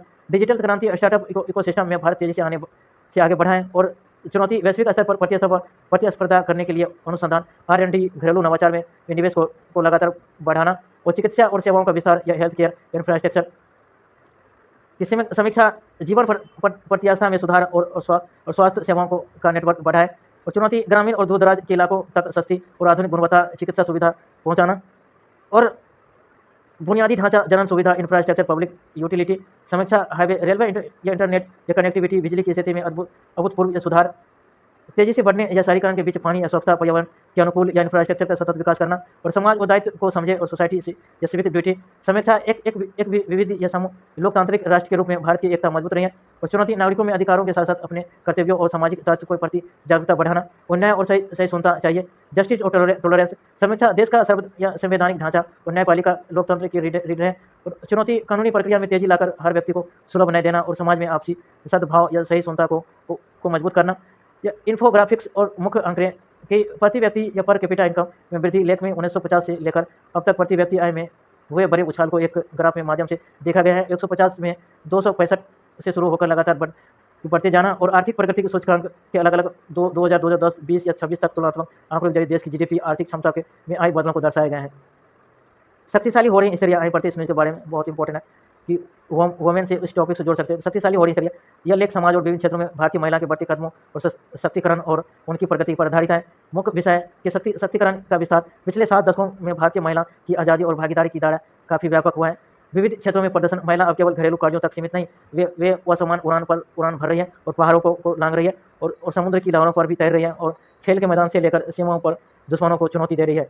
और पर्वतारोही में नए रिकॉर्ड। दाहिनी ओर से दिखाए गए विशेष बॉक्स में महिला द्वारा पर्वतारोही क्षेत्र में बनाए गए नए कीर्तिमानों या रिकॉर्ड्स की चर्चा की गई है। आर्थिक या सामाजिक बदलाव या आर्थिक आत्मनिर्भरता। लेकिन महिलाओं के आर्थिक रूप से आत्मनिर्भर होने की देश की प्रगति में उनके बढ़ते योगदान का उल्लेख है। और सोच में बदलाव। ग्रामीण और शहरी दोनों क्षेत्र में लड़कियों की शिक्षा और उनके अधिकारों को लेकर समाज की सोच में आ रहे सकारात्मक बदलाव को रेखांकित किया गया है। आर्थिक और सामाजिक बदलाव की आर्थिक आत्मनिर्भरता। लेख में महिलाओं के आर्थिक रूप से आत्मनिर्भर होने और देश की प्रगति में उनके बढ़ते योगदान का उल्लेख है। सोच में बदलाव। ग्रामीण और शहरी दोनों क्षेत्रों में लड़कियों की शिक्षा और इनके अधिकारों को लेकर समाज की सोच में आ रहे सकारात्मक बदलाव को रेखांकित किया गया है। प्रमुख महिलाओं के विचार नीचे दिए गए हैं। सुधा मूर्ति समाज सेवी और लेखिका के उन्होंने महिलाओं के आत्मनिर्भर होने, खुद के फैसले लेने और शिक्षा के महत्व पर बल दिया गया है। और इंफ्रा नई पेप्सिको की पूर्व CEO उन्होंने जीवन में अवसरों को पहचाने और कड़ी मेहनत करने और दुनिया को अपनी क्षमताओं से दिशा दिखाने की बात कही है। आज़ादी केवल अतीत की उपलब्धियां नहीं, लगातार पूरा किया जाने वाला वादा। युवा लिखेंगे आगे की कहानी। आइए पढ़ते हैं सुनने के बारे में कि युवा लिखेंगे आगे की कहानी। देश में विकास और भविष्य के निर्माण में युवाओं की भूमिका सबसे महत्वपूर्ण है। लोकतंत्र और आज़ादी का महत्व। सतत प्रक्रिया। आज़ादी केवल अतीत की उपलब्धता नहीं बल्कि यह लगातार पूरा किया जाने वाला एक वादा है। सच्ची स्वतंत्रता का अर्थ है कि केवल विदेशी शासन से मुक्ति नहीं था बल्कि आत्मनिर्भरता, जनता का नैतिक और आर्थिक उत्थान था और समानता का अधिकार। आज़ादी का अर्थ है कि किसी भी युवा को उसकी जाति, धर्म, भाषा या लिंग के कारण अपनी क्षमताओं को साबित करने से न रोका जाए। और युवाओं की चुनौतियां और मांगे। सम्मानजनक रोजगार। युवा केवल डिग्री या परीक्षा नहीं बल्कि गरिमा और सम्मानजनक रोजगार चाहते हैं। यह पारदर्शिता की मांग। युवा चाहते हैं कि यह परीक्षाओं के परिणाम पूरी पारदर्शिता और ईमानदारी के साथ घोषित हो। और असंतोष और सहमति। देश के युवा परीक्षा के पेपर लीक और बढ़ती प्रतिस्पर्धा जैसे मुद्दों से असंतुष्ट और दबाव और बदलाव की मांग कर रहे हैं। और आत्ममंथन के प्रश्न। सच्चा पैमाना और लोकतंत्र की सफलता का पैमाना यह नहीं कि सबसे शक्तिशाली नागरिक कितने स्वतंत्र हैं या बल्कि यह है कि सबसे कमजोर नागरिक कितना सुरक्षित महसूस करता है। विश्वविद्यालयों की स्थिति। लेख में सवाल उठाए गए हैं कि क्या हमारे विश्वविद्यालय केवल परीक्षा लेने वाले निकाय बनकर रह गए हैं। मैं पढ़ते सुनो इसके बारे में। धड़ल्ले से बिक रहा है नकली पनीर, स्वास्थ्य के लिए घातक है। आइए पढ़ते हैं इस न्यूज़ के बारे में, बहुत इंपॉर्टेंट है दोस्तों। धड़ल्ले से बिक रहा है नकली पनीर, स्वास्थ्य के लिए घातक है। शीर्ष से प्रकाशित हुआ कि इसमें नकली और एनालॉग पनीर के खुलेआम बिक्री से सेहत को होने वाले गंभीर नुकसान के बारे में चेतावनी दी गई कि मानवाधिकार आयोग का करा संज्ञान और राष्ट्रीय मानवाधिकार आयोग NHRC ने इस बात को बेहद गंभीरता से लिया गया है। आयोग में भारतीय खाद्य सुरक्षा और मानक प्राधिकरण FSSAI ने नोटिस जारी कर देश में बिक रहे या एनालॉग पनीर के संबंध में विस्तृत रिपोर्ट मांगी है। स्वास्थ्य के लिए गंभीर खतरे कि इस नकली पनीर के नियमित सेवन से शरीर में प्रोटीन और कैल्शियम जैसे जरूरी पोषक तत्वों की कमी हो जाती है और इसके अलावा यह कई घातक बीमारियों का कारण बन सकता है। आइए पढ़ते हैं, दिल की बीमारियां या मोटापा या पाचन तंत्र, लिवर पेट में खराबी और किडनी गुर्दे में विपरीत असर किस चीज़ से बनता है यह नकली पनीर। खाद्य विशेषज्ञों के अनुसार एनालॉग पनीर को असली दूध के बजाय स्वास्थ्य के लिए हानिकारक घटकों से तैयार किया जाता है। वनस्पति तेल, वेजिटेबल ऑयल या स्टार्च या मिल्क पाउडर, विभिन्न हानिकारक रसायन या डिटर्जेंट के नियामक संस्थानों से ये तवल। आयोग ने FSSAI से मुख्य रूप से यह जानकारियां मांगी हैं कि एनालॉग या पनीर के निर्माण या लाइसेंसिंग, बिक्री और उपयोग से जुड़े क्या नियम है, उपभोक्ताओं को इसके प्रति जागरूकता करने और यह खाद्य सुरक्षा मानकों के तहत अब तक क्या कानूनी कदम उठाए गए हैं। आइए पढ़ते हैं के बारे में। पहली बार यह जनगणना में जाति भी पूछी जाएगी। आइए पढ़ते हैं के बारे में, बहुत इंपॉर्टेंट है कि जनगणना 2027 जनसंख्या 2027 जुड़ी घोषणा से देश की जन खबरों को प्रमुखता से प्रकाशित किया गया है। अखबार है कि जनगणना 2027 में जातिगत जनगणना की पहली बार जनगणना में जाति की पूछी जाएगी और इसके तहत बताया गया है कि केंद्र सरकार ने दूसरे चरणों में जनसंख्या जनगणना के कुल 40 सवालों को मंजूरी दे दी है। ऐतिहासिक बदलाव स्वतंत्रता के बाद यह पहली बार हो रहा है कि जनगणना को दौरान अनुसूचित जाति SC और अनुसूचित जनजाति ST के अलावा अन्य जातियों की भी व्यापक जनगणना की जाएगी। और तुलनात्मक विश्लेषण जनगणना 2011 और 2027 में बदलाव कॉलम के माध्यम से दिखाया गया है कि 2011 में जनगणना केवल 29 सवाल पूछे गए थे और 2027 में डिजिटल जनगणना में कुल 40 सवाल शामिल होंगे। और नए सवाल बुनियादी सुविधा, गैस कनेक्शन, इंटरनेट के साथ साथ कोविड-19 टीकाकरण की जानकारी और आधार और पासपोर्ट जैसे पहचान के पात्रों के विवरण पर दर्ज किए जा सकेंगे। 2011 में 2027 की जनगणना का मुख्य अंतर विशेष बिंदु या जनगणना 2027 की कुल प्रश्नों की संख्या 2011 में 29 सवाल, 2027 में 40 सवाल पूछे जाएंगे। और 2000 जाति की गिनती 2011 में केवल SC ST की गणना होती थी और 2027 में सभी जातियों की प्रविष्टि शामिल होगी। और नए पैरामीटर्स या 2011 में बुनियादी जनसंख्या के विवरण और 2027 में कोविड टीकाकरण, डिजिटल साक्षरता और बैंक खाता और वैश्विक IT जैसे आधार पासपोर्ट की जानकारी भी जोड़ी गई है। पढ़ते हैं, अगला न्यूज़ है, भारत जापान मिलकर करेंगे कौशल विकास, मिलेगा युवाओं को रोजगार। पढ़ते हैं न्यूज़ के बारे में। भारत जापान के बीच कौशल विकास युवाओं को वैश्विक रोजगार के अवसर प्रदान करने के इस संबंध में आयोजित एक महत्वपूर्ण हितधारक परामर्श या स्टेक होल्डर कंसल्टेशन की रिपोर्ट है कि मुख्य सार या महत्वपूर्ण बुनियादी ढांचे मुख्य। भारत जापान मिलकर करेंगे कौशल विकास, मिलेगा युवाओं को रोजगार और तिथि। यह परामर्श बैठक नई दिल्ली में शुक्रवार 14 अगस्त में को आयोजित की गई है। यह बैठक केंद्र कौशल विकास और उद्यमिता मंत्रालय, ministry of skill development and entrepreneur के द्वारा बुलाई गई ताकि दोनों देशों के बीच मानव संसाधन विनियम और सहयोग के लिए बनी एक कार्य योजना को आगे बढ़ाया जा सके। महत्वपूर्ण वक्तव्य निर्णय। केंद्रीय राज्य मंत्री MOS जयंत या चौधरी, उन्हें इस बात पर बल दिया गया है कि भारतीय युवाओं को वैश्विक स्तर पर रोजगार के अवसर दिलाने के लिए उन्हें प्रासंगिक तकनीकी कौशल, आत्मविश्वास, जापानी भाषा या वहाँ के कार्यस्थल की समझ से लेस करना आवश्यक है। जापानी राजदूत या ओनोबेची या ओनोक्योची, उन्होंने कहा कि जापान में कुशल कार्यबल की बढ़ती मांग और भारत का विशाल युवा टैलेंट एक दूसरे के पूरक है। उन्हें उपयुक्त कौशल उन्नयन और विश्वसनीय रोजगार मांगों के जरिए देशों के दोनों देशों के जोड़ने की जरूरत बताई गई है कि MSCD सचिव देवाश्री मुखर्जी, उन्होंने बताया कि युवाओं को तैयार करने के केवल परिणाम प्राप्त करने के लिए उम्मीदवारों की लामबंदी या मोबिलाइजेशन या डोमेन कौशल, जापानी भाषा प्रशिक्षण, मूल्यांकन प्रणाली और नियोक्ताओं की जरूरतों के बीच एक बेहतर समन्वय के रोडमैप की आवश्यकता है। यह कार्यक्रम का उद्देश्य रणनीतिक साझेदारी का मुख्य लक्ष्य है कि बुनियादी ढांचा और तैयार करना और ताकि भारत के कौशल प्राप्त युवा या स्किल इंडिया सीधे जापान की औद्योगिक मांग से जुड़े सके और निर्देश कौशल श्रमिक SSW तकनीकी इंटर्न प्रशिक्षण कार्यक्रम TITP जैसे माध्यमों से वहाँ रोजगार हासिल कर सकें। एक दूसरे को सबसे बड़ा खतरा मानते हैं भारत व पाकिस्तान। प्रतिष्ठित के बारे में अमेरिकी थिंक टैंक प्यू रिसर्च सेंटर द्वारा जारी किए गए नए सर्वेक्षण के अनुसार इस बात रिपोर्ट के भारत पाकिस्तान के एक दूसरे को अपना सबसे बड़ा या भू राजनीतिक खतरा मानते हैं। मुख्य यह खतरे की धारणा है कि भारत के दृष्टिकोण से भारत के 54% वैक्सों ने पाकिस्तान को अपने लिए सबसे बड़ा या भू राजनीतिक खतरा मानता है। इसके बाद 21% लोगों ने चीन को दूसरे सबसे बड़ा खतरा माना है और पाकिस्तान का दृष्टिकोण पाकिस्तान के 43% लोगों ने भारत को सबसे बड़ा खतरा मानता है, जबकि 24% और 24% लोगों ने इजरायल और अमेरिका को खतरा बताया गया है।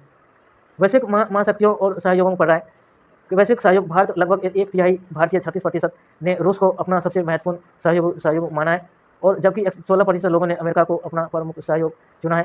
तो पाकिस्तान के 75% लोग चीन को अपना सबसे करीबी और महत्वपूर्ण सहयोग मानते हैं, जबकि 12% ने सऊदी अरब का नाम लिया है। नेताओं और देशों के प्रति भरोसा।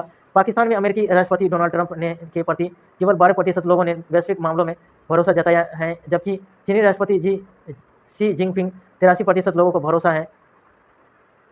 पाकिस्तान के अमेरिकी राष्ट्रपति डोनाल्ड ट्रंप के प्रति 12% लोगों ने वैश्विक मामलों पर भरोसा जताया, और जबकि शी जिनपिंग की 83% लोगों को भरोसा। इसके विपरीत भारत में केवल 23% लोग चीन को सकारात्मक रूप से देखते हैं, और 25% ही शी जिनपिंग के नेतृत्व पर भरोसा करते हैं।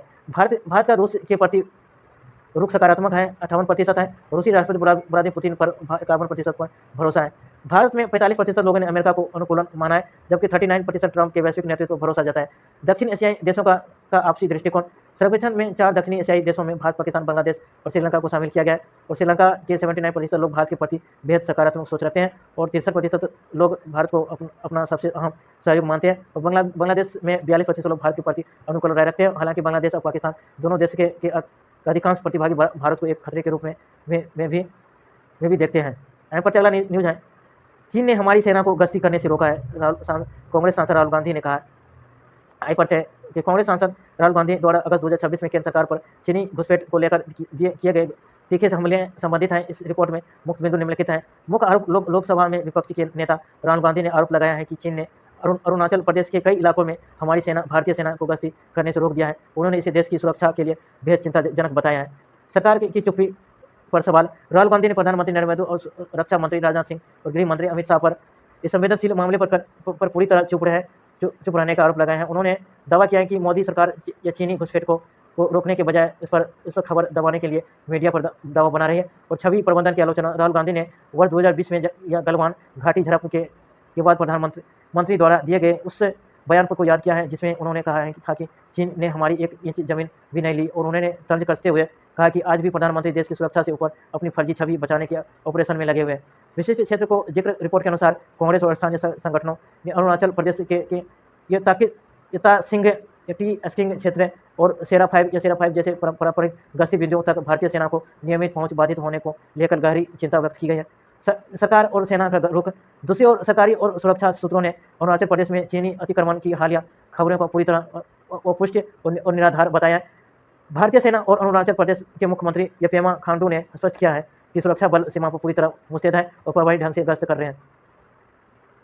हिंदुस्तान तिरंगे को दिन दिया गया है, देश के लिए जान। पेपर लीक रोकने के कदम उठा रहे हैं सरकार, राष्ट्रपति। आई पढ़ते न्यूज़ के बारे में बहुत इंपॉर्टेंट न्यूज़ है। 15 अगस्त 2026 शनिवार का जो भारत 80वें स्वतंत्रता दिवस के विशेष अवसर पर प्रकाशित किया गया है कि तिरंगे के दिल दिया देश के लिए जान, या इस विशेष अंक की मुख्य हेडलाइन है। इसके अंतर्गत उन जांबाज और वीर युवाओं को जांबाज जैन जी की शौर्य और गाथाएं प्रकाशित की गई है, जिन्होंने सुख सुविधा और अन्य कैरियर विकल्पों को छोड़कर देश सेवा और सेना के मार्ग को चुना है। विशेष शौर्य गाथाएं कि सिविल सर्विस की राह छोड़ सेना चुनी है। एक ऐसी जवान कहानी जिसने प्रकाशित सेवाओं के आकर्षण करियर को त्याग कर सेना में भर्ती होना पसंद किया है। सात गोलियां लगने के बावजूद मोर्चा नहीं छोड़ा। एक सैन्य कर्मी के अदम्य साहस और दृढ़ संकल्प की गाथा, जिसने गंभीर रूप से घायल होने के बाद भी अपने मोर्चों पर डटे रहकर दुश्मनों का सामना किया है और इंग्लैंड नहीं गए और देश के लिए शहादत दी और उच्च शिक्षा और विदेश में उज्जवल भविष्य की संभावना को छोड़कर देश के लिए अपने प्राण न्यौछावर करने का वाला शहीद प्रेरक कहानी है। माता पिता को बिना हुए भर्ती एक अन्य युवा की कहानी, जिसने अपने परिवार को सूचित किए बिना राष्ट्र रक्षा के दृढ़ संकल्प के साथ सेना का दामन थामा है। अन्य महत्वपूर्ण राष्ट्रीय समाचार। पेपर लीक रोकने को कदम उठा रही है सरकार। भारत की राष्ट्रपति द्रौपदी मुर्मू ने स्वतंत्रता दिवस की पूर्व संध्या पर राष्ट्र के नाम यह संदेश, जिसमें उन्होंने परीक्षाओं में पारदर्शिता लाने के लिए पेपर लीक जैसे समस्याओं को रोकने के लिए सरकार द्वारा उठाए जा रहे सख्त कदमों पर उल्लेख किया है। लाल किले के आसपास 10 बजे तक बंद रहेगी सड़कें। दिल्ली में स्वतंत्रता दिवस समारोह और सुरक्षा व्यवस्था मद्देनजर लाल किले में आसपास के रूट और ट्रैफिक डायवर्जन से जुड़ी महत्वपूर्ण सूचना। पढ़ते हैं गुमनाम नायकों ने रखी थी आज़ादी की नींव। प्रतिष्ठ न्यूज़ के बारे में बहुत इंपॉर्टेंट है कि गुमनाम नायकों ने रखी थी आज़ादी की नींव। यह लेख भारत के स्वतंत्रता संग्राम में महत्वपूर्ण योगदान देने वाला उन महान स्वतंत्रता सेनानियों अनसंग हीरो को समर्पित है, जिन्हें इतिहास के पन्नों में वह पहचान नहीं मिल सकी है वे हकदार थे। पढ़ने की मुख्य बातें। यह नायक हेडलाइंस लिखा है कि कैसे साधारण पुरुष, महिला और आदिवासियों ने देश के लिए अपनी कुर्बानी दी, और प्रमुख व्यक्तित्व या प्रोफाइल कवरेज मतंगिनी और हजारों हाथ में झंडा थामे देश के लिए शहीद हो गए हैं। 1942 के भारत छोड़ो आंदोलन के दौरान राष्ट्रीय ध्वज लेकर आगे बढ़ते हुए शहीद हुए थे। और सी कृष्णन नैयर, और इन्हें दिल्ली के गाँव के गांधी के रूप में संबोधित किया गया था। और तिरुपुर कुमार ने तिरंगे की रक्षा लाठियां खाई और कतरन सिंह संभाला, क्रांतिकारी जिन्हें शहीद भगत सिंह का अपना गुरु मानते हैं। और डॉक्टर उषा मेहता, जिन्हें भारत छोड़ो आंदोलन के दौरान गुप्त रेडियो और सेंसरशिप में बनी आज़ादी की आवाज़ का संचार किया था। तो क्षेत्रीय आंदोलन पन्ने की दाहिनी और जब छोटे कस्बों में ब्रिटिश हुकूमत को हिला दिया था, यह शीर्षक के तहत मोनोरंग मणिपुर, अरुणाचल प्रदेश और बालिया उत्तर प्रदेश स्थानों में हुए स्थानीय स्वतंत्रता आंदोलन और समांतर सरकारों का उल्लेख करता है। अगला है दिल्ली से दुबई लंदन तक फैला बसोया बेनामी संपत्ति का जाल। प्रतिस्पर्धा के बारे में सिक्योरिटी से इंपॉर्टेंट है। अंतर्राष्ट्रीय ड्रग सिंडिकेट के सरगना वीरेंद्र सिंह बसोया ने संबंधित हाल में मादक पदार्थ नियंत्रण ब्यूरो एनसीबी और अन्य केंद्रीय एजेंसियों द्वारा उसे संयुक्त अरब अमीरात एयू रिपोर्ट कर भारत लाया गया है। और अंतर्राष्ट्रीय ड्रग वीरेंद्र सहयोग का बेनामी संपत्ति नेटवर्क दिल्ली से लेकर दुबई और लंदन तक फैला हुआ है। और एनसीबी और अन्य सुरक्षा एजेंसियों उसके इस विशाल वित्तीय साम्राज्य को पूरी तरह ध्वस्त करने की जांच में जुटी हुई है। और आलिशान बंगला और ग्रामीण खौफ। दिल्ली के सरोजिनी नगर स्थित पिलीजी गाँव में उनका एक बेहतर आलिशान बंगला है, जिसे ये तस्वीर अखबार के बेहतर दिखाई दी है। गाँव में उसका इस कदर खौफनाक है कि कोई भी कमरे के सामने खुलकर उसका नाम लेने या उसके घर का पता बताने यह खतराता है। और करोड़ों का ड्रग सिंडिकेट इस अंतर्राष्ट्रीय रैकेट का यह पर्दाफाश हुआ था। मुंबई एनबीसी और अन्य टीमों ने पुणे से 1800 किलोमीटर और दिल्ली में लगभग 917 किलोमीटर मादक पदार्थ ड्रग्स का जब्त किया है। और गृह मंत्री का बयान। केंद्रीय गृह मंत्री अमित शाह ने इस कार्रवाई की सराहना करते हुए कहा है कि मोदी सरकार मादक पदार्थ के खिलाफ जीरो टॉलरेंस की नीति पर काम कर रही है। और विदेश में छिपे ड्रग्स या माफियों के पूरी तरह तंत्र नष्ट किया जा रहा है। और फर्जी कंपनियों का जान और पाकिस्तान यूए से जुड़े कनेक्शन को जरिए फर्जी कंपनियों के बनाकर स्मगलिंग और वित्तीय धोखाधड़ी में काले साम्राज्य का संचालित करता है। दिल्ली बाबरियों, बाजारों और मकबरों में जिंदा है संतुलन का काल आए पड़ते हैं। दिल्ली के ऐतिहासिक संतुलन कालीन मुगल कालीन सरकारों या बाबरियों, बाजारों और मनकों के ऐतिहासिक और उनकी वर्तमान स्थिति के बारे में विस्तारित किया गया है। मुख्य से दिल्ली की बाबरियां बाजारों में मकबरों की जिंदा हैं। खतरे में यह लेख में मुख्य रूप से दिल्ली के ये सतरन काल 1206 या 1506 ईस्वी की वास्तुकला, जीवन शैली और विरासत को उजागर करता है। हुमायूं का मकबरा या हुमायूं या टॉम्ब केंद्र में स्थित बड़ा या चित्र प्रसिद्ध हुमायूं के मकबरे का एक एरियल या हवाई दृश्य लेख के अनुसार इसका विनिर्माण मुगल काल में हुआ था। यह अपनी बेहतरीन वास्तुकला के लिए जाना जाता है। कुतुब मीनार दाईं और स्थित चित्र प्रसिद्ध कुतुब मीनार परिसर का है। बॉक्स में दी गई जानकारी के अनुसार यहाँ एक ही स्थान पर की गई दौर या काल की वास्तुकला का मिश्रण देखने को मिलता है, जिसमें कुतुबुद्दीन ऐबक और इल्तुतमिश का योगदान शामिल है। उपशीर्षक है कि मकबरों से लेकर ऐतिहासिक बाबरियों तक जाल। इस खंड में दिल्ली के प्रसिद्ध और ऐतिहासिक की वादियों या स्टेप वॉल के बारे में चर्चा की गई है, और जो सल्तनत काल में पानी के मुख्य स्रोत और सामाजिक केंद्र हुआ करती हैं। और महरौली से फिरोजाबाद तक सल्तनत की विरासत। इसमें दिल्ली के विभिन्न ऐतिहासिक क्षेत्रों जैसे महरौली और फिरोजाबाद में फैली सल्तनत कालीन इमारतों और उनके अवशेषों का उल्लेख है। और इल्तुतमिश और खिलजी का काल जिक्र है। और पाठ में सल्तनत काल के विभिन्न शासकों जैसे इल्तुतमिश और या अलाउद्दीन खिलजी के समय हुए निर्माण या कार्यों उनके काल की वास्तुकला शैली के बारे में ऐतिहासिक तथ्य दिए गए हैं। थैंक यू दोस्तों, आज इतना ही। Thank you.